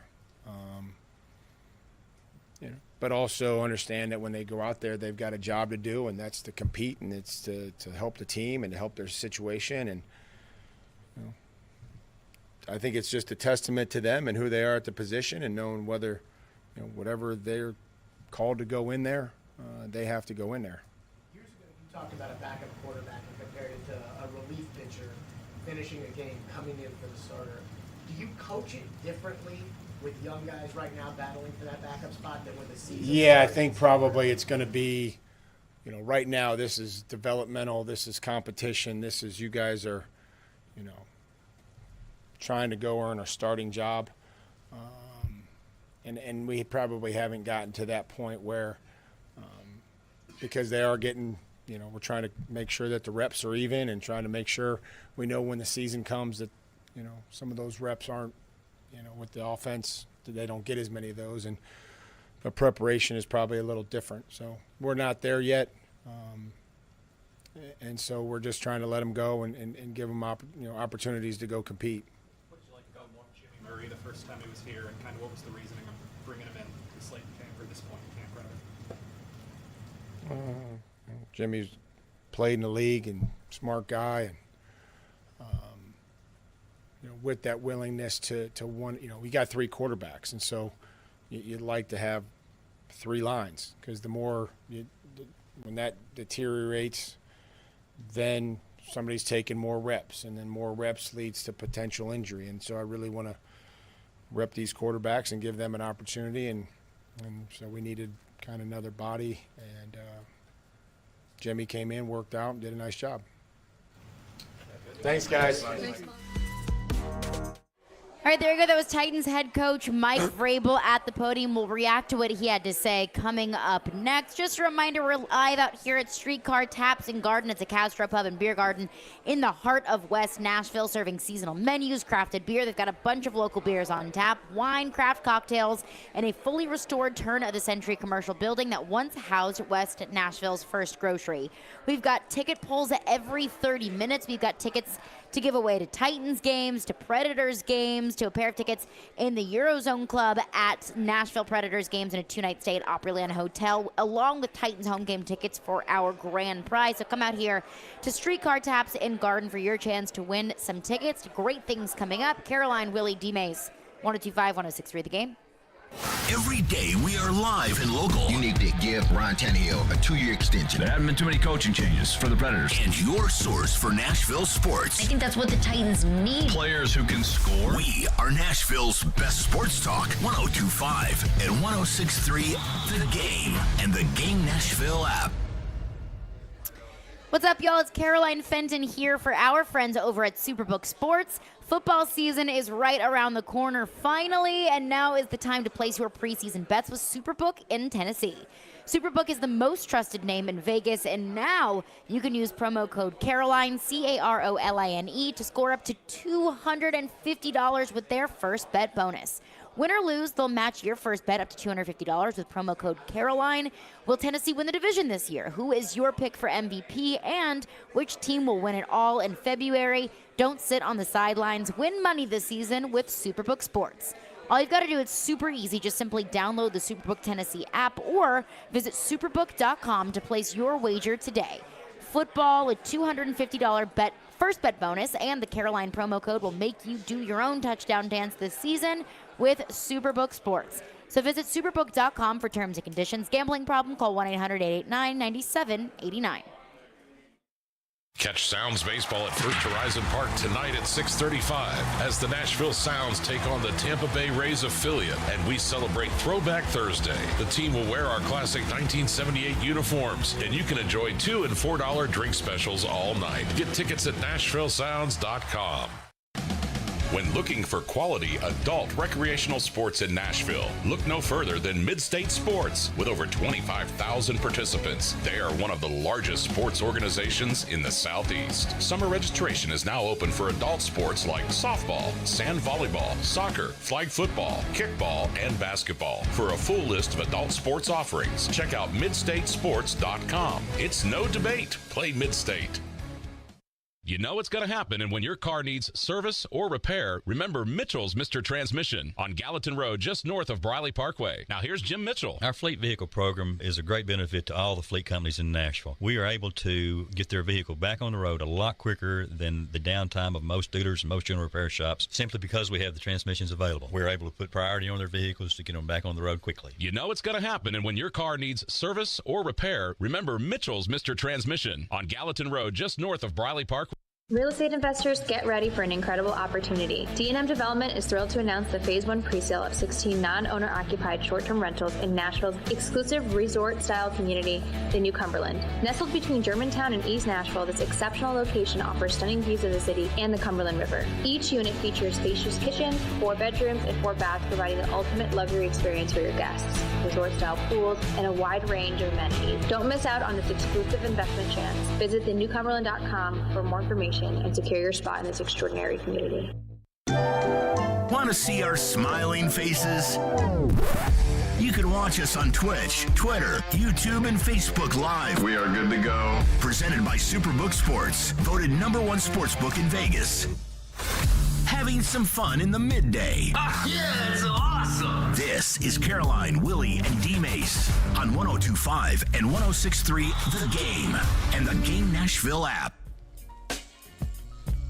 Willy, D-Mase, 102.5, 106.3 The Game, and the Game Nashville app. We're live from the Hiller Plumbing, Heating, Cooling, and Electrical Game Studios, and we are streaming live on Twitch, Twitter, YouTube, and Facebook Live every single day. Our video streaming is brought to you by Superbook. Download their app today and use promo code THEGAME. Plus, Caroline, Willy, and D-Mase is brought to you by Zen Sports. Start earning cash rewards on your bets today. Gambling problem, call 1-800-889-9789. Terms and conditions apply. Must be 21 or older and in Tennessee to bet. Just heard from Mike Vrabel at the podium. A little bit of a recap from practice today. Now, we weren't able to be out at practice today because we are live out here at Streetcar Taps and Garden on Charlotte Ave. So come hang out here at Streetcar Taps and Gardens. We weren't able to be at practice, but Mike Vrabel was asked about a little bit of a commotion, a little bit of a tussle in practice today involving a tussle repeat offender. This was what Mike Vrabel had to say about Jamarco Jones.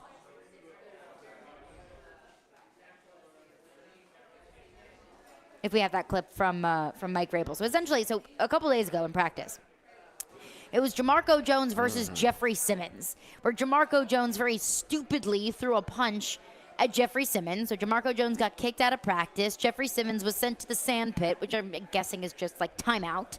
Like, the sand pit of doom, as we've been calling it. So Jamarco Jones gets kicked out of practice. I believe that was what, Tuesday? I think so. On Tuesday. Earlier this week. Yes. So again, Jamarco Jones gets kicked out of practice yet again. Now, again, we weren't able to be out at practice, but this is per A to Z Sports on Twitter that Jamarco Jones had a blindside hit on Jack Gibbons. So Jamarco Jones exits practice early yet again. Nick, if we have that. Well, I mean, I think you have to just know how to practice. We talk all the time about being competitive and going to that line, and certainly not going to do anything that hurts the team. We don't want to see that. Okay, that was Mike Vrabel on Jamarco Jones leaving practice early yet again for a little bit of a tussle, a little bit of an altercation. I'm tired of this. I mean, don't do dumb bleep that hurts the team. Ryan Tannehill was asked about the offensive line. He's like, look, we just need some time to gel. It's still early in practice. We're only 5 or 6 practices in. The offensive line is not 5 individuals. It's 1 unit. Well, how are you supposed to gel when your right tackle keeps getting into fights and gets kicked out of practice early? It's just stupid stuff that hurts the team. Yeah, I wonder was it a blind? Was it one of those hits where it would have been a penalty in the game? Or did, I think Vrabel said because Paul Kaharski and the defense just got mad because they felt you didn't have to do that. There's always two it may not have been a penalty in the game. Right. But, you're playing, you're toting close to that line. You're toting too close to that line. And defensive guys, they don't like when you say a blindsided hit. Right. It may be legal in the game, but that doesn't mean I like it as a defensive player. And I may come after you, or my buddies may come after you another play. So I would have loved to see actually, was it a blindside, was it a penalty, or was it just a blindside hit that doesn't need to happen in practice? But in a game, it's good. Paul Kaharski asked if it was fair game. Yeah. And then Mike Vrabel got his panties all in a wad about Yes. what fair game means. Uh-huh. But Vrabel said it would have been a penalty. He said, if that's what you mean, that would have been a penalty. Now, maybe it depends on the ref crew. Would they let it go or would they not? But I would prefer they are on the side of caution of call it a penalty, and if you get away with it in the game, then great, wonderful.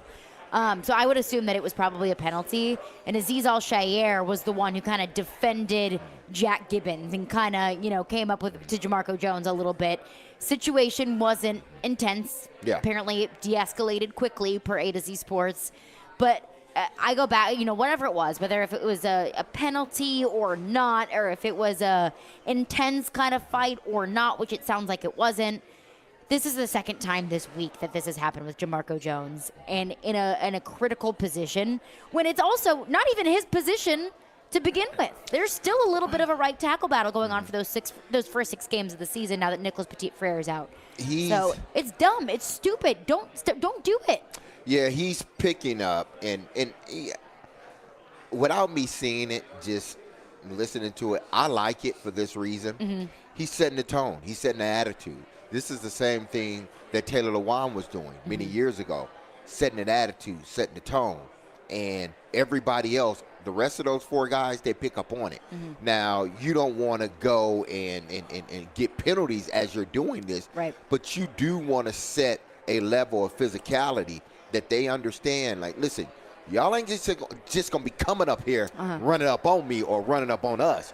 Y'all going to feel our weight each and every play, and we're going to play until the whistle. So, to me, that's why Vrabel didn't go off, because you got to have that. You got to, sort of, there's a fine line between playing until the whistle or playing and then getting that penalty. There's always that fine line, and Jamarco he has to know how to tote that line without going over. Still have the same aggressiveness, right? Still be nasty, but not going over that boundary and costing the team with a penalty. So, I mean, I like it. They all need to be nasty. They all need to, if they want to fight once a week, then go ahead it. But this offensive line needs to change the narrative. They do. Right. Because last year's narrative wasn't good. And Jamarco Jones, I think he's purposely, like, trying to set the tone here. Like, listen, we're going to go until the whistle. And sometimes we may go a little bit after the whistle. Hopefully we don't get caught. But we want to put on tape that we're a nasty group. Bring the passion. Yeah. Bring the fire. Set the tone. If you want to be a leader on that line, then great. Now's the time to do it. Don't do it at the expense of yourself and for the line as a whole. Absolutely. 615-737-1025 is our phone number. We'll continue to get some of our camp takeaways, what we heard from Mike Vrabel and Ryan Tannehill, and how the quarterbacks look today. We'll get into that coming up next. Caroline, Willy, D-Mase, 1025, 1063 The Game. The Vanderbilt Commodores are ready for year 3 under head coach Clark Lee. As we stand now in front of a clean sheet. Our goal is postseason play. And we are your home for all of the action. Touchdown, Vandy. The doors on the board. Vandy, 24-21, your final. Vanderbilt football lives on 102.5 and 106.3 The Game and the Game Nashville app. Hey, Tennessee, we're Zen Sports, the new sportsbook in town. We listen to your feedback on our competitors, so we designed Zen Sports just the way you wish. Set favorites, search and sort bets, and earn real cash rewards, saving you time and money with every bet you make. Find the bets you want, not those distracting bets that seem too good to be true but rarely are. Best of all, withdraw your winnings in under 24 hours. So take control of your bets, because with Zen Sports, betting just got better. Gambling problem? Call 1-800-889-9789. Terms and conditions apply. Must be 21 and up and in Tennessee to bet. Are you drowning in credit card debt? Want to get cash out of your home's equity? Loan Pronto can do it now in less than a week. Hey, Willy Donick here. That's right. Loan Pronto's Equity Express line of credit just got even faster. You can get $50,000, $100,000, even $200,000 in as little as 5 days. You don't even have to touch your primary mortgage. You can keep that 3% rate intact. Get just the money you need and pay off all those credit cards or get that home improvement project started. With this revolutionary program, you can access up to 90% of your home's value, and in most cases, there's no appraisal. Stop paying insane interest rates to the credit card companies and get tens or even hundreds of thousands of dollars in cash in as little as 5 days. Call Loan Pronto now for the even faster Equity Express line. 615-499-5780. That's 615-499-5780 or go to loanpronto.com. 615-499-5780. Equal housing lender, NMLS 1661781, subject to lender approval. Hi, I'm Chase McCabe with your PBR Minute. Nashville Stampede Days coming back to Bridgestone Arena August 18th through the 20th. Get your tickets at Ticketmaster.com or PBR.com. The Stampede 0-2 to start the young season, but head coach Justin McBride isn't worried about the standings at this point. Right now, he's focused on getting some of his key riders back from injury. And he says that some big ones could return for Nashville. Yes, we're hoping that we made a trade here a couple of weeks ago, to get two-time world champion Jess Lockwood on our team. Now, he hasn't ridden in about a year and a half, really. It's been kind of off and on. He's had some really serious injuries, but he's still a really young guy, and we're hoping to have him back in the lineup by Nashville's event, and that will be huge if that can happen. Tickets for the PBR's Nashville Stampede Days are on sale now, NashvilleStampede.com or Ticketmaster.com. Every piece of land has a story. Some right there is behind the wheel of a John Deere 1 Series tractor, like the Upshaws. This is my tractor Penny. It's all about attention to detail. But the Nelsons love cruising around their expansive Montana ranch in their John Deere Gator UV. We've been here since 1868. While the Caggianos drive a John Deere zero-turn mower to keep their Long Island brewery looking sharp. Don't call me, don't bother me. I'm going out to mow for a couple hours. Run with us and start telling your story. Learn more at johndeere.com/radio.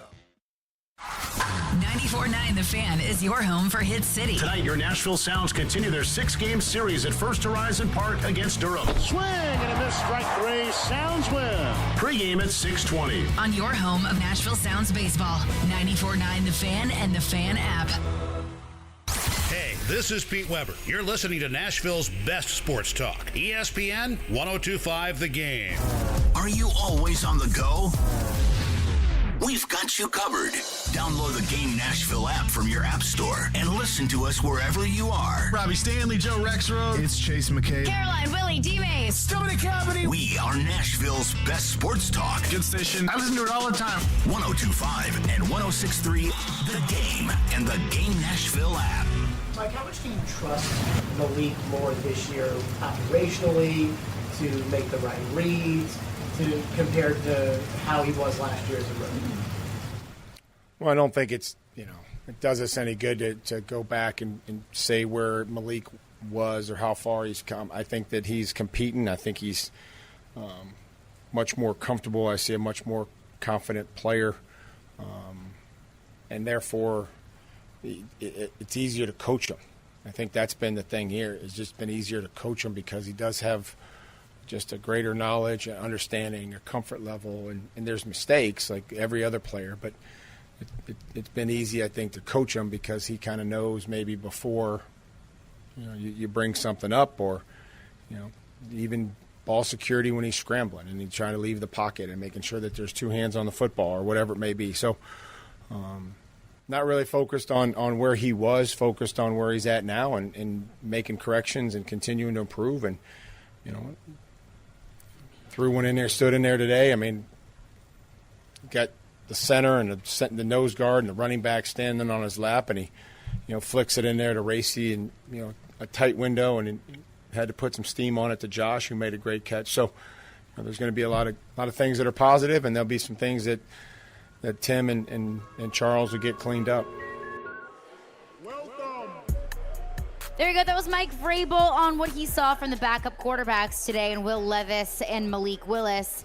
Now, we are live out here at Streetcar Taps and Garden on Charlotte Avenue. We'll be giving away tickets every single day. We'll do polls for tickets every 30 minutes to come hang out with us. We'll be here until 6 o'clock. So since we're at Streetcar today, we weren't able to be at practice. But just looking at what everyone had been saying, I've been following the notes from Paul Koharski and Teron Davenport on Twitter. Not the greatest day for Malik Willis. Kind of a shaky start. Had a tough one-on-one goal line period, late throws, kind of inaccurate. That's something that I've noticed from Malik Willis so far this past week throughout training camp. It's the throw. He just holds on to the football so long. And that's something we even saw from him in that Ravens preseason game this past year. He just couldn't let go of the football. He held on to it way too long. And when you're going up against a defensive line that's not your own defensive line, it could be a sack. It could be even 2 sacks for some times that I've seen Malik Willis hold on to the football for too long. So not encouraging to see him still do that. Late throws, holding on to the football too long. Apparently best work in 7-on-7 and 11-on-11. Had touchdowns to Chris Moore, Reggie Robertson, and one that would have been a touchdown to Nick Westbrook-Akina, but Nick Westbrook-Akina couldn't hold on to the football.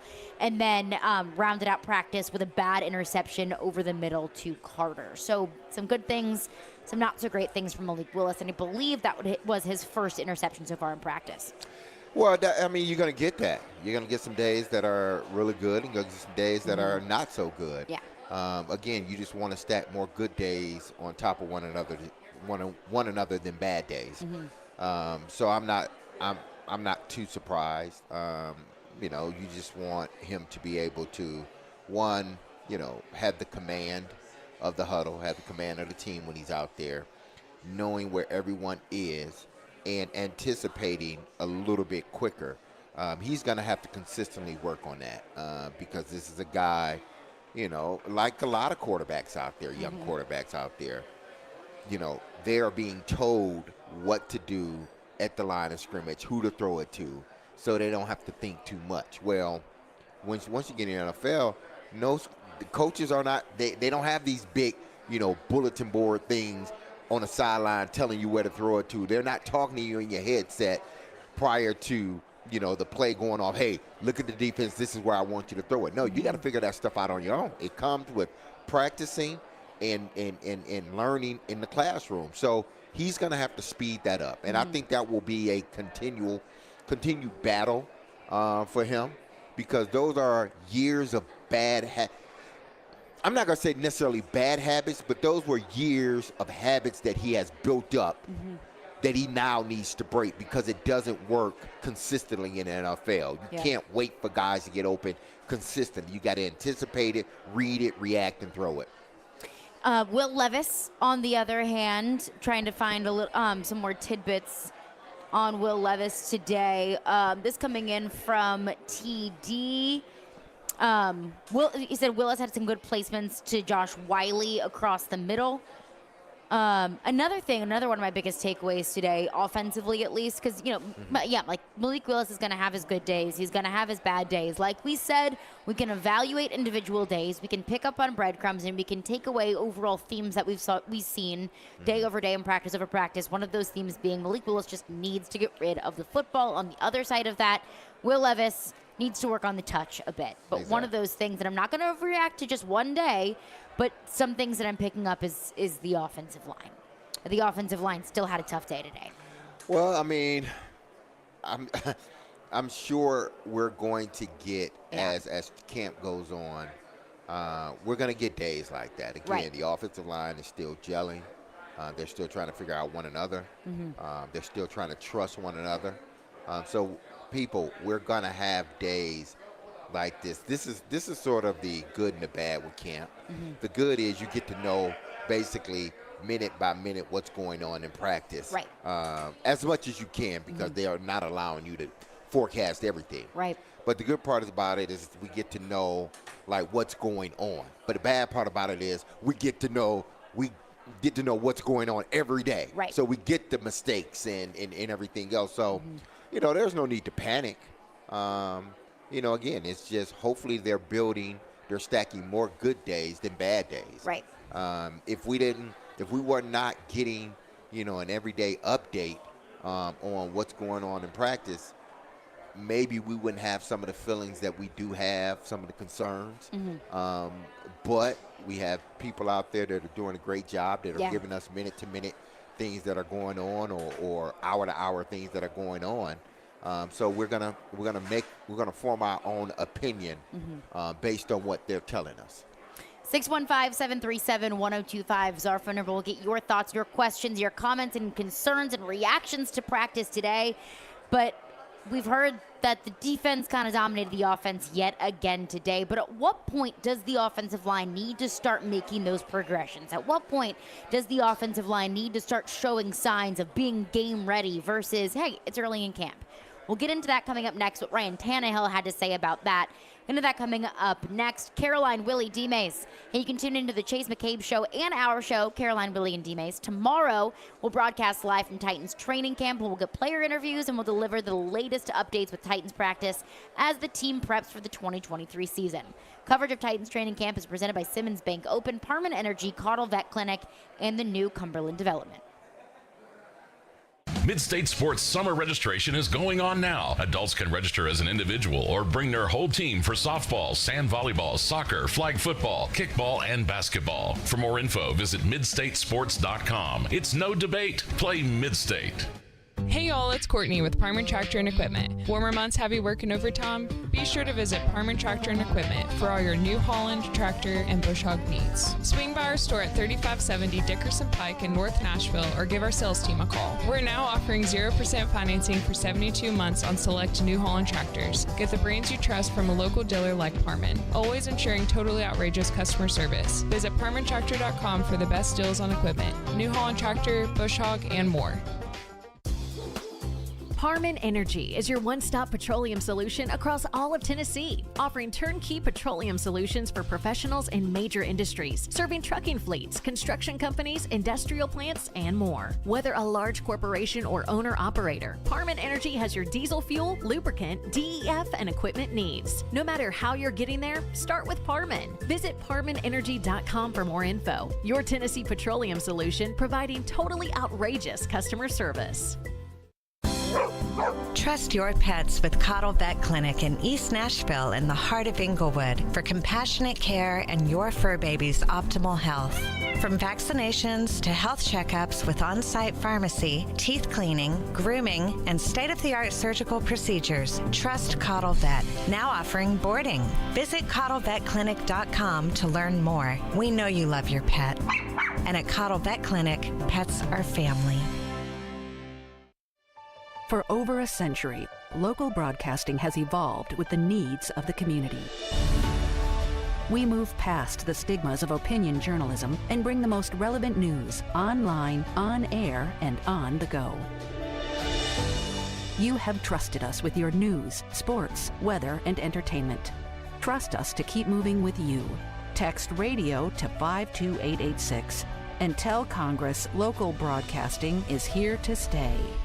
Duck River Raceway Park, rev up for the Deep Pride 75. Presented by Hunt the Front Super Dirt Series this weekend. Don't miss open practice on Friday, August 4th with 4 divisions including limited late models and the heart-pounding action on Saturday with super late models on August 5th. Catch the baddest super late models in the 75-lap showdown at Duck River Raceway Park. The winner claims $20,000 while history is made with a $60,775 super payout, the biggest ever. Get details at duckriverracewaypark.com.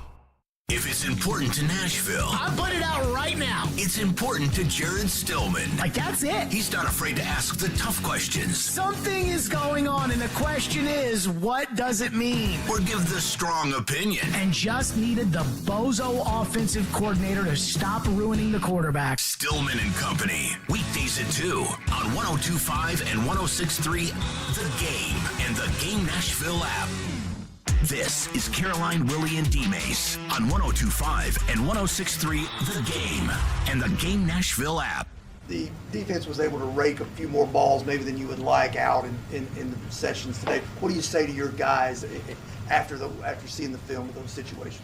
Yeah, we just got to go out and compete. Obviously, as a team, you like to see defense playing well and having tight coverage, but as an offense, we want to be able to put those balls in good spots and then have strong hands and be able to come down with those. So step back and look at it as a team, it's a good thing, but as an offense, as a competitor, hey, we got to go out, we got to compete. There's going to be plays each game that, are like that, where it's tight coverage and we're trying to fit the ball in there, and defender may have a hand in there, and the more plays that we can make and come down with, then the more successful we're going to be. There you go. That was Ryan Tannehill at the podium earlier today. And like D-Mase has said, it's not uncommon for early in camp for the defense to be further along than the offense, especially considering the situation that the Titans find themselves in. A whole lot of continuity on the defense, and we all expect this defensive line to be top 5, top 10 in the league. Yeah. Versus the offensive side of things, when you've got almost an entirely shaken up offensive line, when you've got new pass catchers, it's going to take the offense some time to gel. It's going to take the offense some time to come along, and then also add into the fact that sometimes it just takes the offense longer, no matter how much continuity that you have coming into camp. But what we saw on Tuesday in practice, the offensive line struggled mightily.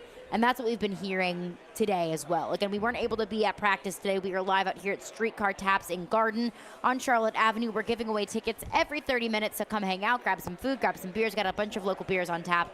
Come hang out with us at Streetcar Taps in Garden. But yet another day where the defense is kind of dominating the offense. And Ryan Tannehill was also asked, at what point do you want to see this offensive line making some adjustments, coming along, looking better, looking more so in game shape rather than it's only day 5 or day 6 of camp? Ryan Tannehill said, hey, as soon as possible. I mean, earlier would be better. But that's kind of what I want to ask you, is at what point do we need to start seeing the offensive line making some adjustments, kind of evolving a little bit to where we do kind of hover our hand over the panic button just a little bit, and we can't use the excuse of, it's early in camp. Well, I mean, let's see how they look once they travel up north to Minnesota.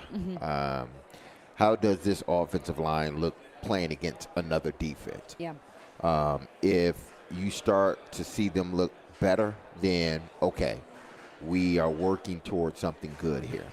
And then they come back here and practice against New England. Are we continuing sort of that mode of this offensive line looking better, practicing against another opponent, not necessarily, your team, you're practicing against someone else. So if they're stacking good days on top of good days when they're practicing against other teams, then that's a good sign. Now, if they go up to Minnesota and it looks like, 5, 15-year-olds blocking against grown men, then we got a problem. Yeah. Or if they come back here against New England, we have the same issues. Then, yes, we have a problem. We need to expedite this learning curve for all five of the offensive linemen. Just think about this. There should be a clear advantage for the defense, Caroline, and our listeners. On defense, how many new players are we ushering in on the starting lineup? Maybe 2, 3. And you're talking about the interior guys, Arden Key, Aziz Al-Shair. You're talking him. Monty Rice, who isn't new, but he's working into that starting position. And then you got Harold Landry back. So in essence, you're working with 2 new parts from other teams, another new part that was on your team last year, but now he's working his way to being a starter. And then you're ushering in a guy that missed all last season that was probably the second or third best defensive player on your team behind Kevin Byard and Jeffrey Simmons. So now you got to add him back into the mix. Right. That's 3 or 4 guys. And 2 of them being on the team from last year. Think about the offensive line. Only 2 of those guys were starters on this team last year, like day 1 starters. That's Nicholas and Aaron Brewer. Yeah. Well, we ain't going to have Nicholas for the first 6 games. So it's really Nicholas is out because you want to get your starters, playing with one another. So you're talking Jamarco Jones, new. Brunskill, new. Jamarco Jones, new-ish. New-ish, but he's new meaning he got to start this year. Right. That's a new guy. Aaron Brewer's moving from guard to center. That's something new for him, even though he played it some last year, but this is his full-time job now. Peter Skoronski at guard. and Dillard at tackle. So you're really ushering in 5 new guys. It's going to take some time. Yeah. It's true. And then Chris Moore's a new pass catcher. DeAndre Hopkins is a new pass catcher. Traylon Burke taking a step forward this season as a pass catcher. Just think about all this stuff that the offense, new things they got to incorporate. Not just the playbook. You're talking about personnel. The defense doesn't have to go to that. Same defense, same defensive coordinator, same players. They're always going. They're going to have a leg up on offense. And I get it. I totally understand. And that's why we established the rule in this program of we're not going to overreact to one single day of camp, or we're not going to make up our decisions of camp or of the quarterback position until we see them in the preseason games. So I get it. I totally understand. And that's I get it. I get it. Uh-huh. It just, whenever we get to week 1 in New Orleans, and I know that's a long way away, you still got the preseason, you still got your joint practices against New England about, and 4 or 5 Minnesota. weeks left. We've got about 2 months, Uh-huh. not 2 months, about a month until then. I know there's a whole lot of time, there's a whole lot of progress that's left to be made. But once you get to week 1 in New Orleans, they don't care that it's a new offensive coordinator. No. They don't care that you got 5 new pieces kind of moved around on the offensive line. They don't care that you got 2 new pass catchers in DeAndre Hopkins and Chris Moore. I get it. It provides context and explanation as to why the offense might not look very good or dominant against this defense. They're not as crisp But not and as crisp. consistent. Exactly. But once you get into the regular season, ain't nobody care. You got two Yeah, new nobody pass cares catchers. about it. That's Nobody why cares. we hope. Mm-hmm. The hope is that, what we're seeing now is not what we're going to see once the season starts against the New Orleans Saints. A couple of notes from TD just to kind of provide a little bit of context as to how the defense maybe had a better day than the offense did. Christian Fulton had a strong one-on-one period. Again, this is per TD. He had 3 straight PBUs in a one-on-one period. TD said the defense shut down 7-on-7 in the red zone. Peter Skronsky had a good day in a bull rush against Danico Autry and Jeffrey Simmons. Like to hear that. Azeez Al-Shaair had a diving pass breakup on a quick pass to Tajay Spears. And then again, the Jack Gibbons, Jamarco Jones little tussle. Jamarco Jones had a blindside hit on Jack Gibbons. Azeez Al-Shaair did not like that very much. So overall, per TD, the defense pretty much shut down the offense in 7-on-7 periods. I'm not going to freak out. I'm not going to panic because it makes me excited about the defense. It really does. Because if this defense can be a top 5, top 10 unit in the league, if the offense can be a top 15 unit in the league, you're looking at a playoff team right there. So the defense is encouraging. The offense, I need to see some coming along just a little bit. Well, okay. It should be encouraging that the defense is dominating the offense. Right. But on the flip side of it is, we don't really know how good this defense is because they're playing against an offense that isn't at full go. Right. Because of all the new acquisitions to the offense, new play caller and all this other stuff. So they're dominating the team that's basically they're dominating the team that is not at full strength. Right. That is still learning. Figuring things out. Out. Again, this is what I want to see from the defense. I want to see what is it that they are able to accomplish against the Minnesota Vikings, who arguably has the best receiver in the National Football League in Jefferson. They have a team that can put up some yardage and some points, that offense in Minnesota. So if they are able to go to Minnesota and sort of dominate the practices from the defensive side of the ball, then I'm good. But if they go to Minnesota and it looks vastly different from what we're seeing now, then Houston, we got a problem. We do. Panic button?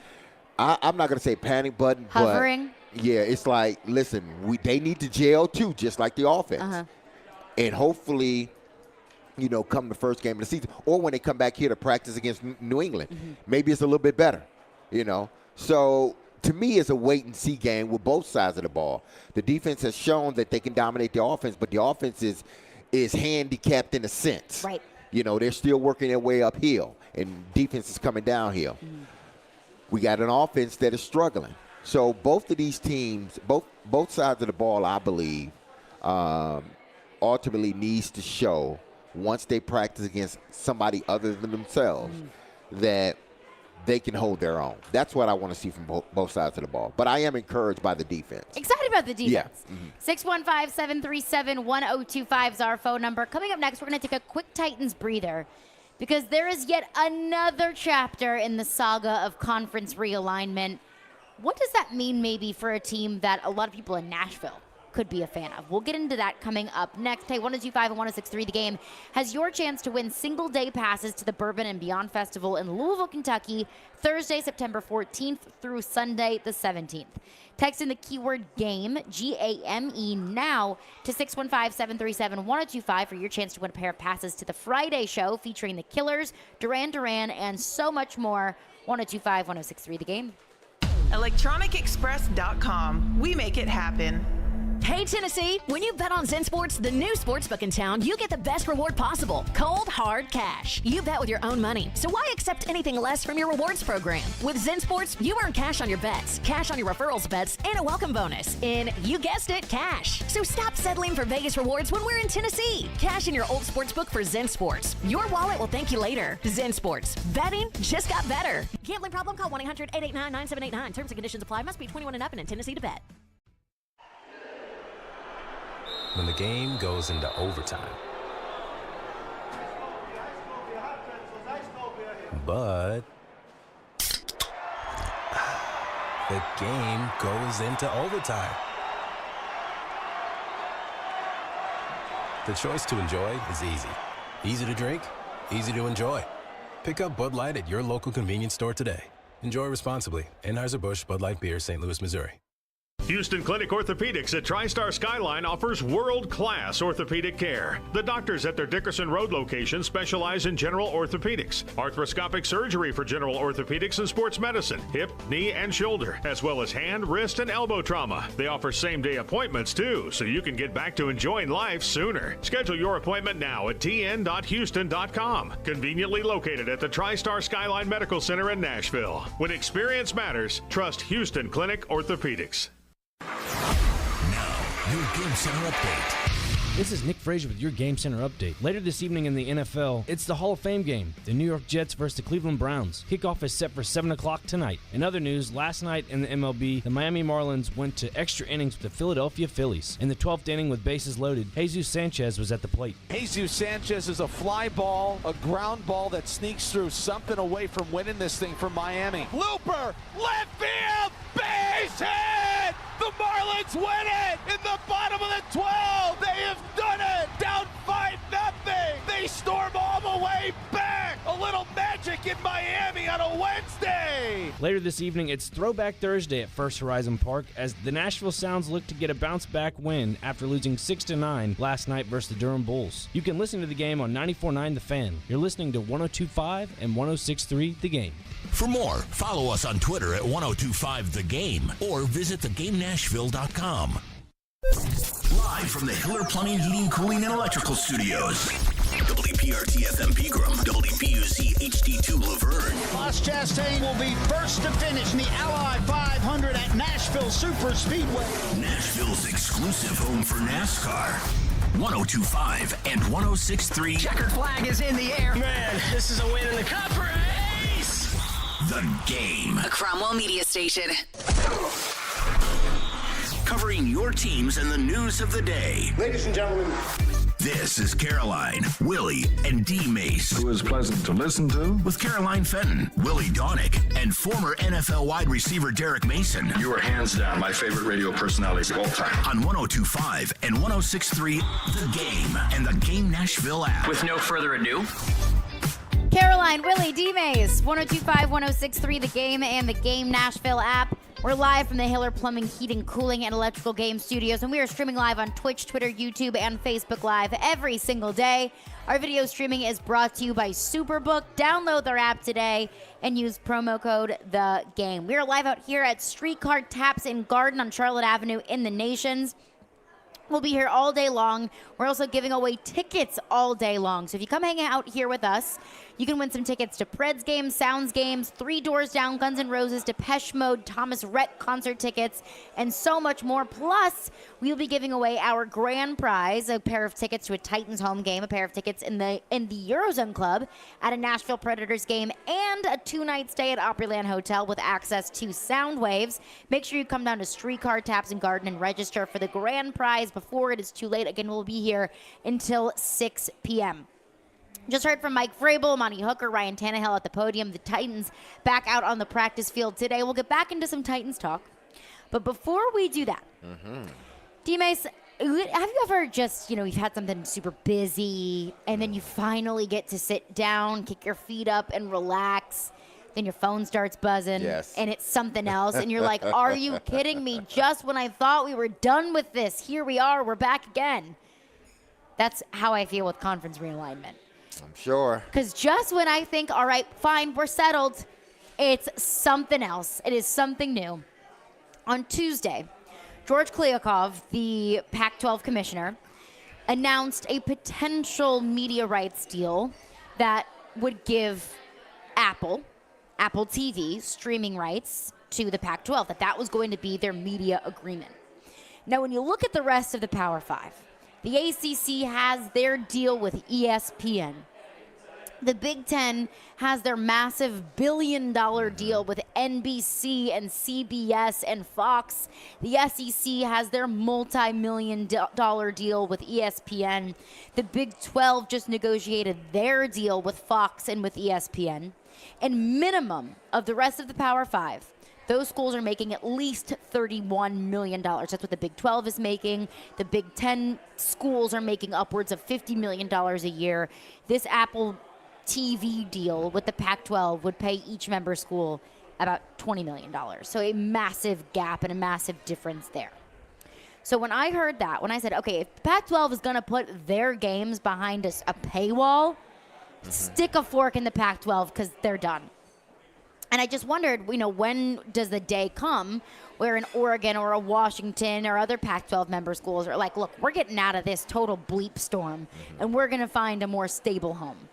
Well, that day is today. Absolutely. Because the Big Ten has officially begun their talks, just very preliminary, very early conversations about potentially adding Oregon, Washington, Cal, and Stanford. Now, it's early. That doesn't mean that anything is imminent. But those moves would essentially completely end the Pac-12. I mean, you can't lose those four, in addition to USC and UCLA, in addition to Colorado, and still you call yourself a Power 5 conference. But as we know about conference realignment, once, where there's smoke, there's fire. It can be slow, it can be early preliminary talks, and then it's a domino effect very quickly into, okay, there's pen to paper. I think this is just writing on the wall of what's going to happen. I think the Pac-12 is dead. I think what did they say, dead man walking? Uh-huh. Basically, that's what the Pac-12 is. So I would highly recommend all those fans of the Pac-12, Pac-10, Pac-12, whatever you want to call it, collect all your paraphernalia, get all your signed jerseys and everything else, because this might be the end of the Pac-12 as we see it today. And the ironic part about it is, I guess the Big Ten is saying, listen, the hesitancy is we don't want to totally, what was the word that was used? Hesitancy to deliver the final destructive blow to the Pac-12. Well, hell, you already did that. You already did it. You already did it. Don't act like it's all lovey-dovey. You're like a little kid. You did this over here. You made all this mess, or you did it, and now you want to hide your hands and say, well, I'm just going to wait and see what happens. Exactly. I didn't mean it, but give me some more. No, y'all have already started to rolling to sort of dissolve what the Pac-12 is currently today. This conference will be no more. I think the writing is on the wall. Why would I want to, as a sponsor or anybody else, why do I want to sponsor a conference and give a conference $20, $30 million when other conferences are poaching teams from your conference. I might as well dump the money into the conference that is getting your team, the Big Ten, that maybe now preliminary talks of getting Stanford, Oregon State. What's left? There's not much left. So Arizona State. No wonder you want to deal with Apple Plus, because nobody else is going to give you the money. Yeah. Because they see the writing on the wall, just like you see the writing on the wall. And why would Oregon, Washington, Stanford, Cal, Arizona State want to stick around with a TV deal that gives them significantly less money per year and per school than every other Power 5 conference?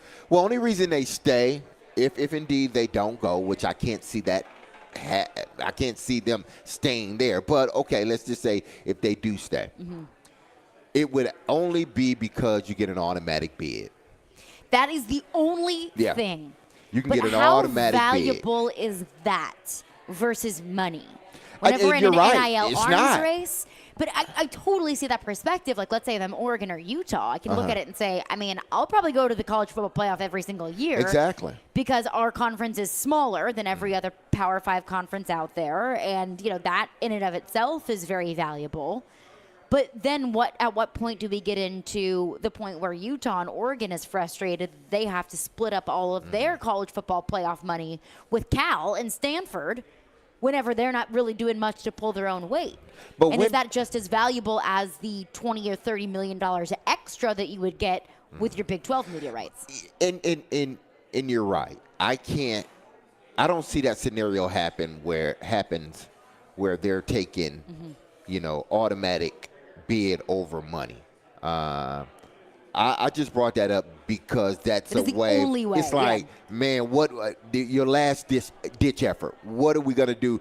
Why do we stay in this conference? Well, it's because whoever wins it get an automatic bid. Right. If I'm Oregon State, Stanford, we're going to recruit better than anybody else within the Pac-12, which means we should win the Pac-12 just about every year, which in turn gives us an automatic bid to the college football playoffs.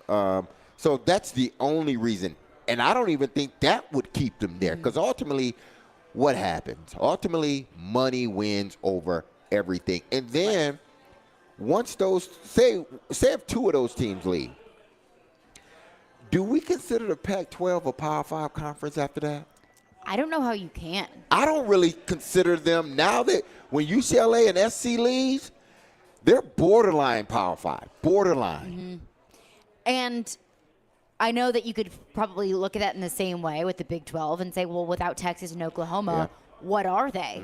But the Big 12 was aggressive. That they got 5 new member schools and they were still able to negotiate that media rights deal. So as long as you've got a media rights deal that's robust enough to make it worth these individual schools' while to be in that conference, I'll consider you a Power 5. Exactly. The Pac-12 made the mistake in sitting back and letting deals come to them, which in this landscape of college football media business and negotiation, You got to be aggressive. you got to be aggressive.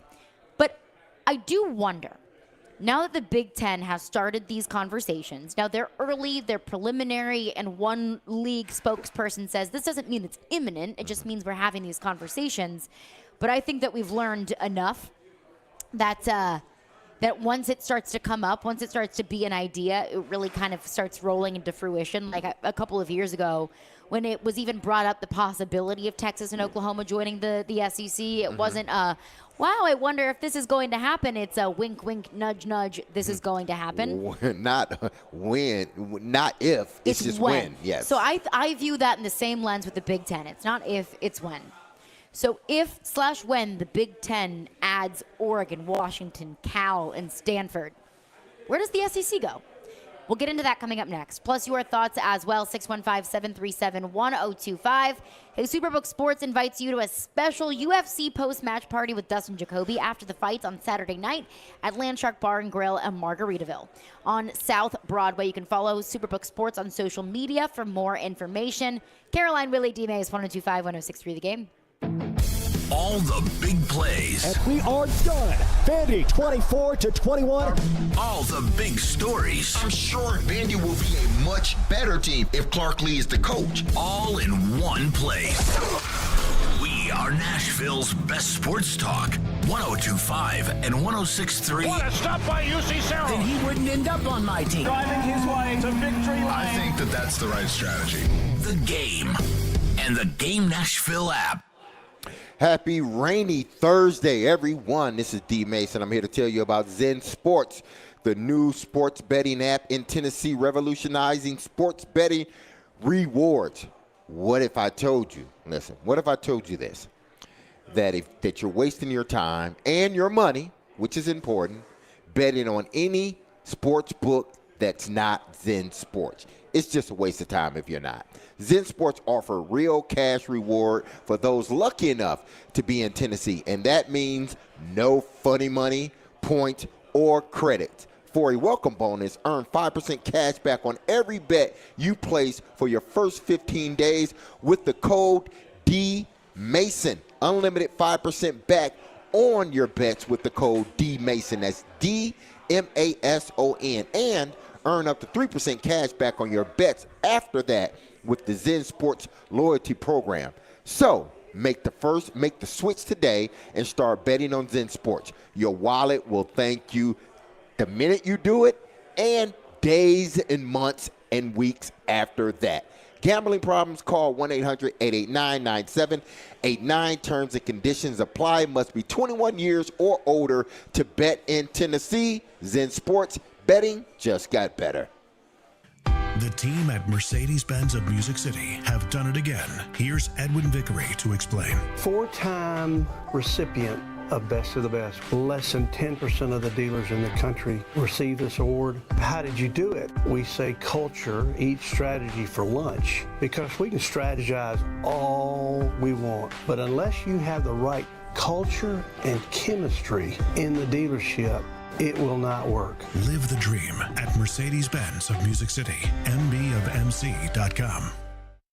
Genesis Diamonds is opening up the vault with our largest GIA Diamond event ever. Starting Saturday for a limited time, all our GIA Diamond engagement rings will be marked down 20%. That's 20% below Genesis' already unbeatable price. This means you can buy like a dealer buys, with deep discounts on over $10 million in stunning diamond rings. These remarkable savings are on every GIA Diamond engagement ring, from a half carat to 20 carats. All shapes too. Rounds, ovals, radiant cuts, cushion cuts, pear shapes, emerald cuts, princess cuts. Remember, all Genesis diamonds are hand-picked, come straight from the diamond cutters, and are graded by the GIA, the most prestigious gem lab in the world. At Genesis, our everyday prices are unbeatable, but for this event, we're taking value to a whole new level with an additional 20% savings. Don't miss this chance to save like never before on that exquisite diamond ring. Buy like a dealer buys. Starting Saturday for a limited time, exclusively at Genesis Diamonds. Limit 1 per customer, please. Green Hills and Cool Springs. See store for details.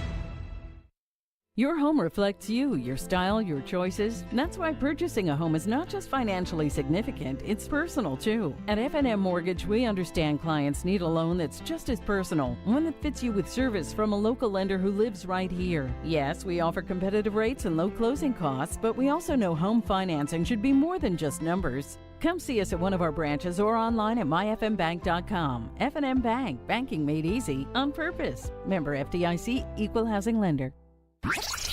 Anyone want to tell me what happened? Did you miss any of today's show? It's okay. It's fine. Don't worry. Subscribe to the Caroline, Willy, and D-Mase podcast on Apple, Spotify, and other podcast platforms, or by going to thegamenashville.com. All right, I'll give it a shot. Having some fun in the midday. Okay, that's really fun. This is Caroline, Willy, and D-Mase. It's a good source of energy because it's live. On 102.5 and 106.3 The Game and the Game Nashville app. Yesterday was the trade deadline for Major League Baseball, and it should be the trade deadline this week for member schools of the Pac-12. If you look at the value, the brand value of Oregon, Utah, USC, and UCLA are already leaving. Colorado is a brand now, and they're back because of prime time. And Arizona is thought to be bolting for the Big 12 next, but Washington is also in this mix. Oregon and Washington seem to be working and waiting on the Big 10. Point being, Caroline, it's time to trade conferences if I'm one of these programs, because even if the top tier subscription rate is on par with the Big 12, they're going to get the maximum dollar based on the amount of subs that they have through Apple TV Plus. At least that's the indication. And the fact that the linear TV aspect, while they could have a Pac-12 after dark or have a Pac-12 Friday night game or something, you're going to need the biggest brands on pay-per-view, on Apple TV Plus, not on free TV. There you go. That was Jonathan Hutton on our show yesterday. Kind of feels like the clock is ticking on the Pac-12. Kind of feels like once USC and UCLA left, they still could have kept themselves afloat. But once Colorado leaves, once the Pac-12 hasn't established a solid media deal with an ESPN or a Fox or an ABC or a CBS or whatever it might be, there's really no desire to stay in the Pac-12. But hey, we're live out here at Streetcar Taps in Garden. We'll be giving away tickets every 30 minutes. We've got tickets to Preds games, Sounds games, concerts, Titans games. So come hang out with us. We'll be here until 6 o'clock. So with conference realignment and with the news that the Big Ten has started early preliminary conversations about potentially adding Oregon, Washington, Cal, and Stanford, where does that leave the SEC? Because I think in any move that's made in conference realignment, everybody looks to every other conference like, okay, what are you going to do about that? What are you going to do about that? The SEC announced it's adding Texas and Oklahoma. The Big Ten responds by adding USC and UCLA, and then the rest of the Power Five kind of follow suit. So that was my first thought. Okay, if the Big Ten adds schools, now where does that leave the SEC? This is where I stand with the SEC. This is my thought on where the SEC is. The arms race in college football realignment doesn't lie in how many schools you have. If that was the case, then the Big 12 would be the most powerful conference in college football, and as we all know, that's not the case. The power lies in how valuable your conference is and how much money you can get from your media rights deal. Correct me if you think any differently, D-Mase. I think the SEC is in a very unique position right now with conference realignment, that if the Big Ten decides to add those 4 schools in the Pac-12, the SEC can sit back and watch them do it. Yes and no. It just depends on, okay, they're adding SC and UCLA already. That's because the SEC chose to add Texas and Oklahoma. The Big Ten was smart in doing that. Exactly. They had to. They had to. They had no other choice. You got to bring in 2 powerhouse names after the SEC had already added there too. So to me, the SEC, if the Big Ten goes out and get, who is it? Oregon State, Stanford, and Oregon, Washington, Stanford, and Cal. So we got 4 teams. Say if they get to 2. Say if they get Oregon and Cal. I think it would behoove the SEC to then go grab Stanford and the other team. Because to me, it's not necessarily about, because I don't think if the Big Ten does indeed add those 2 teams or 4, that means they would have to split the pie a little bit wider. Right. The pie would have to be, split up with 2 more teams. The SEC can sort of sit back, and say, okay, we're done splitting up our money. They can take that approach. But I think the approach that they will take is ultimately what I think college football is coming to. 3 conferences, 3 power conferences, SEC, Big Ten, and the Big 12. I think eventually the ACC, from a football standpoint, it'll get divided. You're then going to have to bring in two teams that are, I'm not going to call Stanford or Washington a powerhouse team, but they have had really good seasons, in the last 10 years. And it's new markets. The Bay Area is one of the biggest markets in the country. Right now, the Big Ten has that over the SEC, the West market. They do. They have it over. Why? Because the SEC doesn't have a school from out west. That's the only reason I can see that the SEC wouldn't stay put if the Big Ten was to get 2 of those, because they want that market as well. So if I want that market, I'm going to get the other 2 teams that you didn't get. I don't care about the smaller teams. No. Out of those 4 teams, you take 2, I take 2. Now I get a part of that Western market that I didn't previously have. I have the Southwest market with Oklahoma and Texas, but I don't have the West market. The Big Ten has the West market. You need the West market. Regardless of how big your conference is, how great your conference is, you still need that demographic. Right. You still need that market. So if the Big Ten goes out and grabs 2 of those teams, you have to. More or less, by default, you got to go get the other 2. But I don't think so. And the reason is because right now where it stands in 2024, so the first year of Texas and Oklahoma, ESPN already said we can't offer you more money for a 9th conference game. So that's ultimately why the SEC stuck with an 8-game conference schedule where you have that 1 permanent opponent and those 7 rotating opponents, is because it wasn't worth the SEC's while to add a 9th conference game if they weren't going to be compensated for it. If ESPN isn't compensating the SEC for Texas and Oklahoma, I don't see why they would compensate the SEC for Stanford and Cal. So I would only do it, if I'm the SEC, I would only do it if ESPN would up my per game income for adding those extra teams within the conference. If not, if I'm not making any more money off of it, yes, it would make the SEC network more valuable expanding to the West. But right now, the SEC has the 2nd largest media rights deal. If I'm the ACC or the Big 12, I'm looking to make my networks a little bit more, robust, so I can bring in a little bit more of that now, money. How long is that deal currently? When does that deal expire? SEC ESPN deal, 2030. It's not an incredibly long deal. It wouldn't be, if you're adding those 2 teams, it wouldn't be for now. Meaning, I'm not thinking about the money now. I'm thinking about the money when we have to re-up our deal now that we've, went out and got a Stanford and a Washington or Cal and a Washington. However, it sort of works out. Right. Now the deal can be richer because now we've added these 2 Western teams. I'm not getting those 2 teams for the deal now. I'm getting those 2 teams for the deal in the future.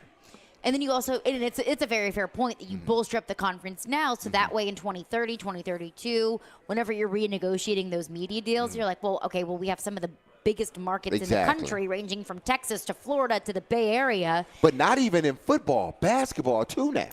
I don't think they care about basketball. Maybe they not should. Not all schools, but there are some schools that do. Like, for instance, Kentucky men's basketball, I think would, if you're just basing it on per game or whatnot, I mean, their basketball team is probably bringing in just as much or close to what their football team is bringing in because of their rich history, because of who they are. The Kentucky Wildcats, they're a team that's always got a top 5 recruiting class. They're always in contention to win a national championship. Kentucky's never got a top 5 recruiting class. I'm talking about basketball. Basketball wise. Yeah. So when you look at Kentucky, even though you think football a lot of times because of the new contracts and everything, right? From a basketball standpoint, it's great to have a Kentucky or to have a Stanford in your conference out west. Now you're not only bringing in the football, you're bringing in the basketball as well. And it's an interesting thought, and it's something that Brett Yormark, the Big 12 commissioner, has talked about, how they do want to prioritize basketball.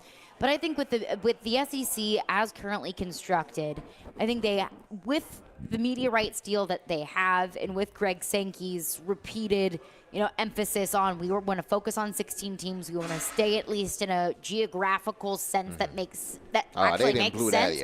Yeah, I mean. At some point, you're going to have to throw that out the window. I'm just taking his word for it where it is right now. I think that what the SEC should focus on is the ACC.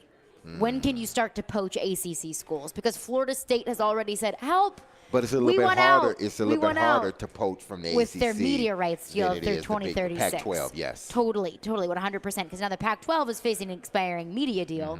But I say, hey, if the Big Ten wants to expand to 20 teams, let them. Let them. You can sit back and let them expand to 20 teams because you've got your money. You've got your deal locked up. Whenever 2028, 2029 rolls around, when those media rights deals start to come up, and maybe it's a little bit more palatable for a Clemson or a Florida State to get out of that ACC deal, then reevaluate that. So what you're saying is you would rather them stay put and wait for the ACC rather than to poach those, 2 of the 4. Say if the Big Ten gets 2, then you take the other 2. You just rather them wait for the SEC. Stay put. You can sit. Greg Sankey can sit in his ivory tower and watch the Big Ten and the Big 12 fight over the remainder of the Pac-12. You sit back. You have your money. Your member schools are content with their media rights deal, and you keep an eye on Florida or Florida State and Clemson and UNC and Virginia Tech, Notre Dame. Notre Dame. Keep an eye on them and how unhappy they are with their deal in a couple of years once those checks start to cash from ESPN and from Fox and from CBS and from NBC and the rest of the Big Ten and the SEC's media rights deals. Once those start to come in, that's what I would do if I'm Greg Sankey. But again, it's always quiet and it's always slow and it's always early conversations until all of a sudden it's not. We've got a bunch of texts on this. We are right into those coming up next. Caroline, Willy, D-Mase. Hey, tune in for Nashville Sounds baseball tonight at 6:35 p.m. on 94.9 The Fan. The Sounds take on the Durham Bulls, AAA affiliate of the Tampa Bay Rays. Sounds baseball on 94.9 The Fan, presented by 312 Pizza Company, Farm Bureau Health Plans, and Family Leisure. Ryan Tannehill. To the end zone, touchdown. Derrick Henry. 76-yard touchdown. Kevin Byard. And as he throws, and it's intercepted. DeAndre Hopkins. Oh, wow, what a catch. The Titans are ready for another season as training camp is underway. Go to your position. Let's go. Who will win the camp battles? How are the new additions fitting in? Keep it locked to Nashville's best Titans talk, 102.5 and 106.3 The Game and the Game Nashville app. This week at the Electronic Express Summer Clearance Sales Event, get instant savings of up to 40% off in every department, including all 4K TVs, laptops and tablets, housewares, gaming consoles, speakers, and more. At Electronic Express, we have up to 50% off all major appliances in stock and ready to deliver. Plus, purchase now, pay later with up to 5-year special financing. Shop the Summer Clearance Event at Electronic Express. We make it happen. Nashville is growing, but we remember our roots here. The fairgrounds, my family and I have so many memories there. It is full of history, it is full of culture, and it is full of Nashville. There are some folks who want to tear down our historic fairground speedway. When you do that, you lose part of your story. Don't tear it down, make it better. I'm not necessarily a racing fan, but it's a part of the fabric of the neighborhood. When you lose something, guess what? It doesn't come back. Don't take away my history. Let's make sure we don't lose another piece of what makes our city so special. Hang on. It's going to be a wild ride. The PBR Team's champions, the Nashville Stampede, are coming home in a run to defend their title. Yeah, we coming. Stampede Days, August 18th through 20th at Bridgestone Arena. Heart-pounding action you don't want to miss. Tickets start at $20. Get yours today at PBR.com or Ticketmaster.com. Yeah, we coming. Join us for the ride. Attention taxpayers, ready for some bad news? With $80 billion in new funding from Congress, the IRS has launched their most aggressive hiring campaign ever to ramp up enforcement. If you're ignoring your taxes, don't delay another minute because your paycheck, your bank account, even your home or business could already be at risk. Now, here's the good news. Optima Tax Relief, America's #1 tax relief firm, can get to work immediately, helping to protect you from the IRS. A+ rated by the Better Business Bureau, their tax attorneys and licensed professionals are experts at resolving tax problems. Let them help determine if you qualify for the Fresh Start Initiative or other powerful IRS tax assistance programs. Take control. Call Optima Tax Relief now for a free consultation. Call 800-343-6460. 800-343-6460. 800-343-6460. Optima Tax Relief. Some restrictions apply. For complete details, please visit OptimaTaxRelief.com. 94.9 The Fan is your home for Hit City. Tonight, your Nashville Sounds continue their 6-game series at First Horizon Park against Durham. Swing and a miss, strike 3. Sounds win. Pre-game at 6:20. On your home of Nashville Sounds baseball, 94.9 The Fan and The Fan app. Hey, this is Philip Forsberg. You're listening to Nashville's best sports talk, ESPN 102.5 The Game. Do you think 5 years from this point, there's even more teams that have joined the league? Absolutely. Because I think we're going to see a shift in how this plays out. Everybody a lot of people talked about, the mega conferences and what that's going to look like. I think we're heading towards that. I think we're now going to get to a point where it's potentially expedited a little bit. You have to look at what these TV deals, what they have inside them in terms of money, in terms of, okay, what kind of inventory are we going to get? Look, ESPN is not going to turn down other teams. Now, the biggest part of that is ESPN going to cough up more money? Well, it depends on who you're adding. There you go. That was Outkick's Trey Wallace on with Chase McCabe earlier today. He thinks the SEC is going to expand. I think just where it stands right now, Greg Sankey and the rest of the SEC can afford to sit back and wait, which is something that I would not recommend to any other commissioner as we look into the future of conference realignment. But, hey, I mean, at some point, it's all about response. It's all about the domino that's going to fall and how you respond to it. Well, I mean, do they have FOMO, meaning the SEC? I don't know. I mean, if I'm getting the check that I'm getting from ESPN, I don't feel like I'm missing out on anything. But what I'm saying is that, so if the Big Ten goes out and poach 2 more teams from the Pac-12. Go ahead. Pac-10 or whatever you want to call it. You deal with one more West Coast road trip that we don't have to worry about. I still believe, even though they don't have to, because, again, our contract is in place. Our television contract is in place. Mm-hmm. We have no incentive. You're not going to give us extra money right now if we go out and get more teams. You've already showed us that when we went out and got Oklahoma and Texas. You said we couldn't give you any more. So they can stay put, or they can say, listen, we want these teams, whether it be, 2 teams from our West or wait on the ACC. Right. I don't think it's necessarily about today. I think it's about 10 years from now. We want to make sure that we're still, even though from a money standpoint, the Big Ten is the bigger conference. I think eventually the SEC wants to not only be considered the best conference, but the richest conference. And the only way they can achieve that is they go out and get those teams. Even if they're not benefiting from them now. Right. In the long run, Down they the will. line. Yeah. Well, let's get your thoughts on that. Our phone lines are driven by WilsonCountyHonda.com. Gover Texan says, where does geographical location come into play, though? Do colleges from Georgia want to send their athletes on a 5.5-hour flight to California?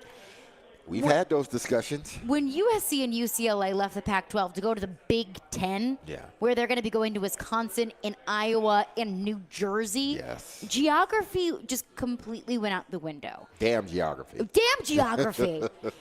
as long as you don't need a passport, you're fair game. But Craig Sankey has said, we do want to maintain at least some remnants of a geographical footprint. I get that Oklahoma isn't necessarily the Southeast. I get that Columbia, Missouri isn't necessarily considered the Southeast. But at least every state in the SEC touches each other in some form or fashion. Yeah.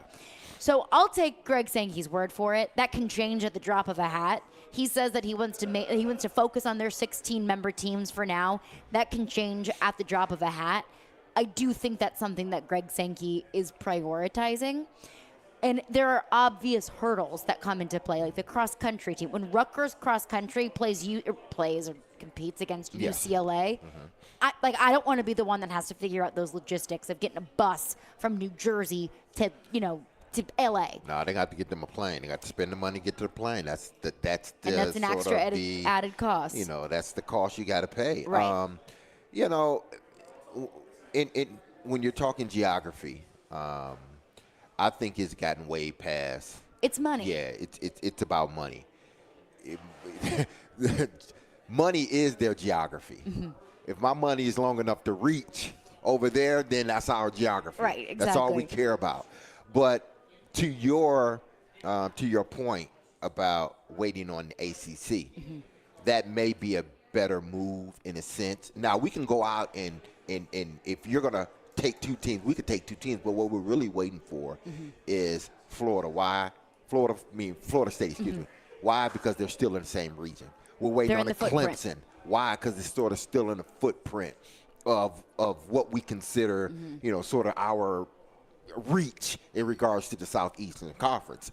So I think it would be a better move or better situation for the SEC if they just stayed put and wait on the ACC, because now we don't have to overreach in regards to geography. We don't have to send, our, men's or women's lacrosse team out west. We just send them Florida State, Clemson, teams that are still within the footprint of what we want, footprint of schools and students we want to touch. Right, and it's not like Gainesville and Norman, Oklahoma are close. Absolutely. But it's still it's a footprint. Josh Texan, kind of with the same kind of vibe of a question, says the Southeastern Conference taking two teams from the West Coast makes no sense to me. If anything, it makes more sense to take Notre Dame or Clemson or Florida State. I think that is probably what they're looking at. But also, the SEC doesn't need Clemson. Clemson needs the SEC. Clemson needs the SEC. Florida State needs the SEC. The SEC already has the Florida market. The SEC already has the South Carolina market. And it's not like the South Carolina market is all that robust anyway. Yes. If I'm the SEC, I'm looking at Virginia Tech.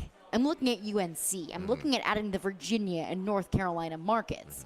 But also, the SEC has a vibe. There are certain schools that have the vibe of an SEC school, like a Clemson or a Florida State. There are SEC schools that don't really fit the SEC. Like Missouri doesn't really feel like an SEC school.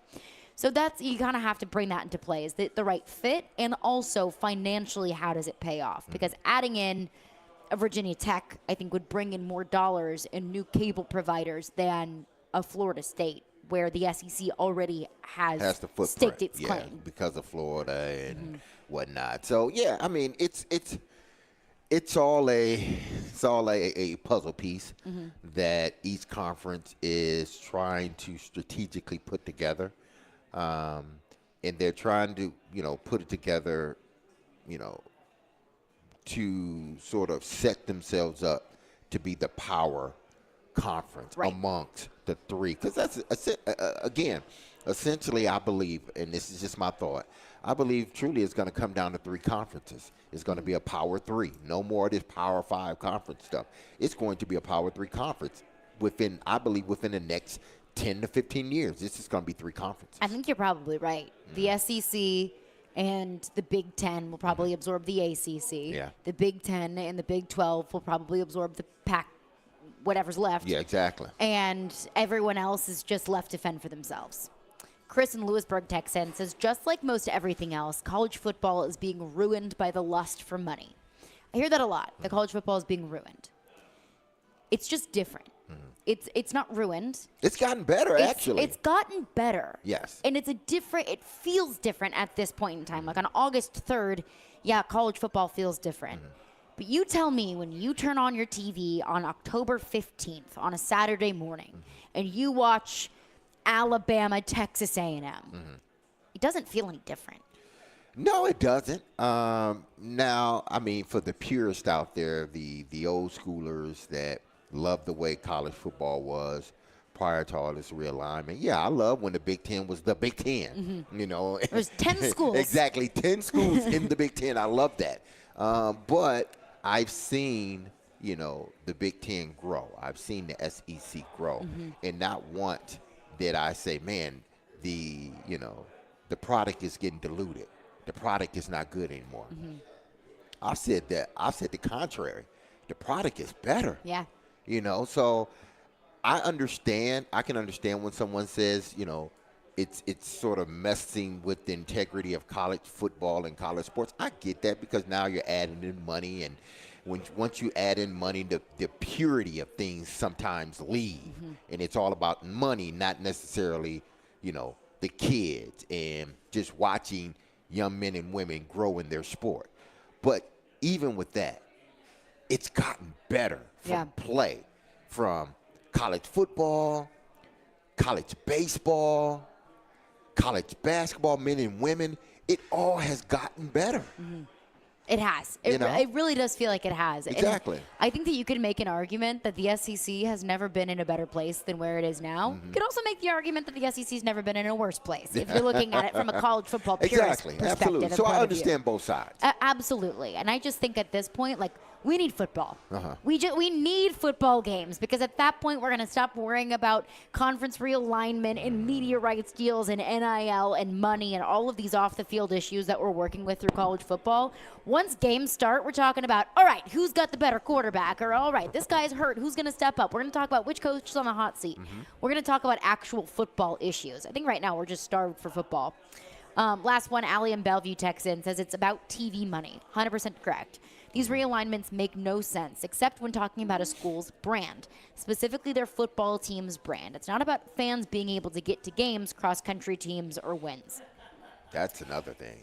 Families getting cross-country, trying to watch their son or daughter playing a sport, where when the conference was truly aligned with the geography of where these teams, it was a little bit easier getting to your son or daughter's game. Now, like we've mentioned, if an SC, just any sport really, but let's just say an SC volleyball game or lacrosse game, they got to go all the way out to Rutgers. What if that's a championship game? Yeah. What if that's a make or break? Whoever wins it. It's the first time your son or daughter's starting. Absolutely. So that's just a hell of a trick. It is. To make if you're living on the West Coast and have to travel all the way to Jersey just for one game. And then you got to hop back on a plane and leave because they're leaving. If you're able to even afford it, if you're able to get the time to be able to travel out there. So I get that. That's an unintended consequence of all of this. Unfortunately, the powers that be, the people that are making these decisions, aren't thinking about the moms and the dads and the aunts and the uncles and the siblings. They're not thinking about that. Travel-wise. They're thinking about themselves and the money that goes in their pockets. Is that unfortunate? Absolutely, 100%. Yes, it is. Is it avoidable? No. 615-737-1025 is our phone number. Coming up next, we've got a real-life, actual football game tonight, and I don't even think I care about it. We'll get into that coming up next. Caroline, Willy, D-Mase, 1025, 1063 The Game. Every Wednesday at 8:30. Join Robbie and Rexroad for The Choice is Yours. 2 sports questions, 2 non-sports questions. They'll answer a couple of questions about life and sports. The Choice is Yours is built by Jarrett Companies. You have a choice. So when you have a need for site and utility work, fire protection, concrete and asphalt services, the choice is simple. It's Jarrett Companies. For more, visit JarrettCompaniesInc.com. The Choice is Yours. Wednesdays at 8:30 on 1025 and 1063 The Game and the Game Nashville app. Our friends at Superbook Sports. Football season is right around the corner, and now is the time to place your preseason bets with Superbook in Tennessee. Superbook is the most trusted name in Las Vegas, and now you can use promo code Caroline, Caroline, to score up to $250 with their first bet bonus. Win or lose, they will match your first bet up to $250 with promo code Caroline. Will Tennessee win the division this year? Who's your pick for MVP? And which team will win it all in February? Don't sit on the sidelines. Win money this season with Superbook Sports. Simply download the Superbook Tennessee app, or you can visit superbook.com to place your wager today. Football, a $250 bet bonus, and the Caroline promo code will make you do your own touchdown dance this season with Superbook Sports. Visit superbook.com for terms and conditions. Gambling problem? Call 1-800-889-9789. Men, this is Evan Bass for the Tennessee Men's Clinic. If you're suffering with erectile dysfunction or other sexual health issues, you need to know that there is no one-size-fits-all treatment because everyone's made differently. That's why our urologists and medical providers offer a broader array of treatment options and can even combine or adjust treatments for greater effectiveness. ED can result from aging, low testosterone, prostate issues, underlying medical conditions, and more. And understanding why you have ED is the first step in treating the condition. That's why you need to know your numbers and understand what other factors might be contributing, and then work with an expert to treat it. And that's where we shine. At the Tennessee Men's Clinic, we have protocols that are effective in nearly 90% of cases, which means we'll likely find the right treatment for you and you can get your sex life back. So call us. Your first appointment includes blood work and a medical consult. Call 615-208-9090 or go to TennesseeMen'sClinic.com. We have 2 offices to serve you, Midtown and Franklin. Visit our website to learn more, including side effects. Treatments extra, results vary.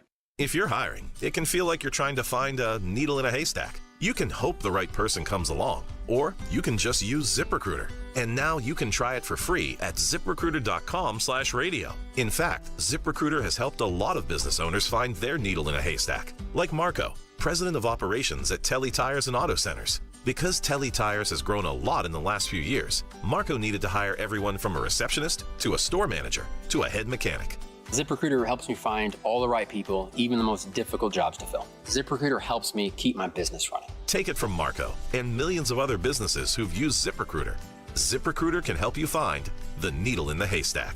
See why 4 out of 5 employers who post a job on ZipRecruiter get a quality candidate within the first day. And right now, you can try ZipRecruiter for free. That's right, free at ZipRecruiter.com/radio. That's ZipRecruiter.com/RADIO. ZipRecruiter.com/radio. ZipRecruiter, the smartest way to hire. Calling all Nashville Sounds baseball fans. You know the 312 Pizza Company in Germantown is the best place to be before or after a Sounds game, but this season, it gets even better. Stop by 312 Pizza Company before or after any Nashville Sounds home game with your day of ticket and get a free old-style beer. That's right, you get a free old-style beer from 312 Pizza just for watching Sounds baseball, only redeemable with purchase. See you at 312 Pizza Company all baseball season long. 312 Pizza Company, a proud sponsor of your Nashville Sounds. They're homegrown in Nashville, discussing the biggest topics in the SEC. The fans are going to want the rivalries to stick around. They've lost to Alabama every year. The NFL. What if all the top 3 quarterbacks went 1, 2, 3? You've got to draft your guy at 2. And anything in between. From thinking we know everything to then forgetting about everything we thought we knew the day before. They're Jonathan Hutton and Chad Withrow on Outkick's Hot Mic. Out of the gates, ready to go. Weekdays from 2 to 5 on 94.9 The Fan and The Fan app. Having some fun in the midday. Yeah, that's awesome. This is Caroline, Willy, and D-Mase on 102.5 and 106.3 The Game and the Game Nashville app. Caroline, Willy, D-Mase, 102.5, 106.3 The Game and the Game Nashville app. I love hearing that music. Oh, it feels so good. It feels so good. It's we are close. so close. So close. What, about 5-6 hours away? 5 hours away? We Somewhere are around there, so 6 close. hours? Yeah. So we're live out here at Streetcar Taps in Garden until 6 o'clock. They've got a bunch of local beers on tap. They're making wings, and they smell delicious, and I'm excited to get some. Giving away tickets here until 6 o'clock. Every 30 minutes, we'll have a drawing for free tickets to come hang out with us here at Streetcar Taps in Garden, located in Sylvan Park on Charlotte Avenue. Like you mentioned, D-Mase, we're just a few hours away from some real-life actual football happening on a real-life actual football field between 2 real-life actual NFL teams. And as starved as I am for football, as excited I am for football, I don't think I care. The Hall of Fame game is tonight in Canton. Browns and Jets. No Aaron Rodgers. No Deshaun Watson. No real starters. Nobody's going to play, but... Nobody's going to play. It's football, so I'm going to watch it, but I'm not... Yeah. It doesn't do it for me. No, every year, the Hall of Fame game gets so hyped up, and it just really doesn't do it for me. Well, because it's an extra game that these teams got to play. So instead of playing 3, they got to play 4. Preseason game. So typically, you're not going to see any starters in this game. But it's football. And you're watching, hopefully some future stars in their first ever NFL game, not regular season game, but game that will be televised. So I just think, from that standpoint, it's exciting to see football back, pro football, NFL football back on television. Are you going to watch? I'm going to watch some of it. I'm not going to sit here. I'm not going to lie and sit here and watch the whole game now, because after the first quarter, then the third and the fourth string people are coming in, and I don't want to see overthrown balls. The undrafted free agents. Even though it's fun, I've been there, I understand it, I don't want to watch that. I watch the first quarter, because they'll have a lot to talk about. There's a lot of pomp and circumstance before the game. And then, the whole the Hall of Fame enshrinement and everything else. So that will go on. I think that not the actual enshrinement, but the guys will walk on the field. They'll I think be at honored halftime. on the field. Yeah, halftime or before the game. So that's always cool. And it will be cool. I'll watch for a quarter. Yeah. But that, like the UDFA from East, West, North, South Carolina State Technical Community College. Yeah, nah, I don't want. I'm good. No disrespect to that Yeah, wonderful I mean, he worked organization. hard. He's worked hard to get, to get on the NFL roster at this point in time. But it's football. It's football. But I don't want to see that. So I I don't will need to watch see the the full first thing. quarter. I'll watch first quarter, see what it's about. I'll hold myself to that too. I will watch the first quarter with you. Yeah. Robert And Saleh is that's 6-0 in about- preseason with the Jets. What'd you say? Robert Saleh is 6-0 with the Jets in preseason. Oh, he can be 7-0. Well, there you go. There's Because something to look for. I heard that once you win 7 consecutive preseason games, I heard you get a plaque. I thought it was a sticker. Maybe a sticker It and a could lollipop. be a plaque, a sticker, free parking space. I don't know. They give you something. They give you something. Yeah. Yeah, a pat on the back. Yeah. A good job, old buddy, from the commissioner. Trent Texan said Joe said this morning that it wasn't real football. Yeah. It's football. It's football. It's real football. It's not but good football. Yes. There's a difference. It's real football, but not good football. There's a difference, Right. okay? Did you ever play in a Hall of Fame game? No, never played in the Hall of Fame game. Did you ever want to? Yeah, I did. Mhm. As a young player, I did. But, as you start accruing the seasons, it's like, I I'm don't even really good. want to play in the preseason. But I understand I have to. I don't want to have to play in an extra one. What is the player perception of the Hall of Fame game? Back then, I think guys didn't mind playing in it. Because of everything that surrounded the Hall of Fame game. And being in Canton, Yeah, it's just special. being in Canton and being able to go to the museum, Hall of Fame museum. Mhm. So I think because of that, the nostalgia of it all is great. But I think it got to a point where, because you already have 4 games, some teams had to play that 5th game, and they were like, after a while, it was just like, I don't even want to go. I'm good. Yeah, I'm good. I'm good. All right, that's going to do it for us today. D-Mase and I are watching the first quarters. We'll have a That's full it. first quarter of the Hall of Fame game breakdown coming up tomorrow. We're back out at the practice field tomorrow. Stillman & Company is up next. Be love and love on your people. Peace.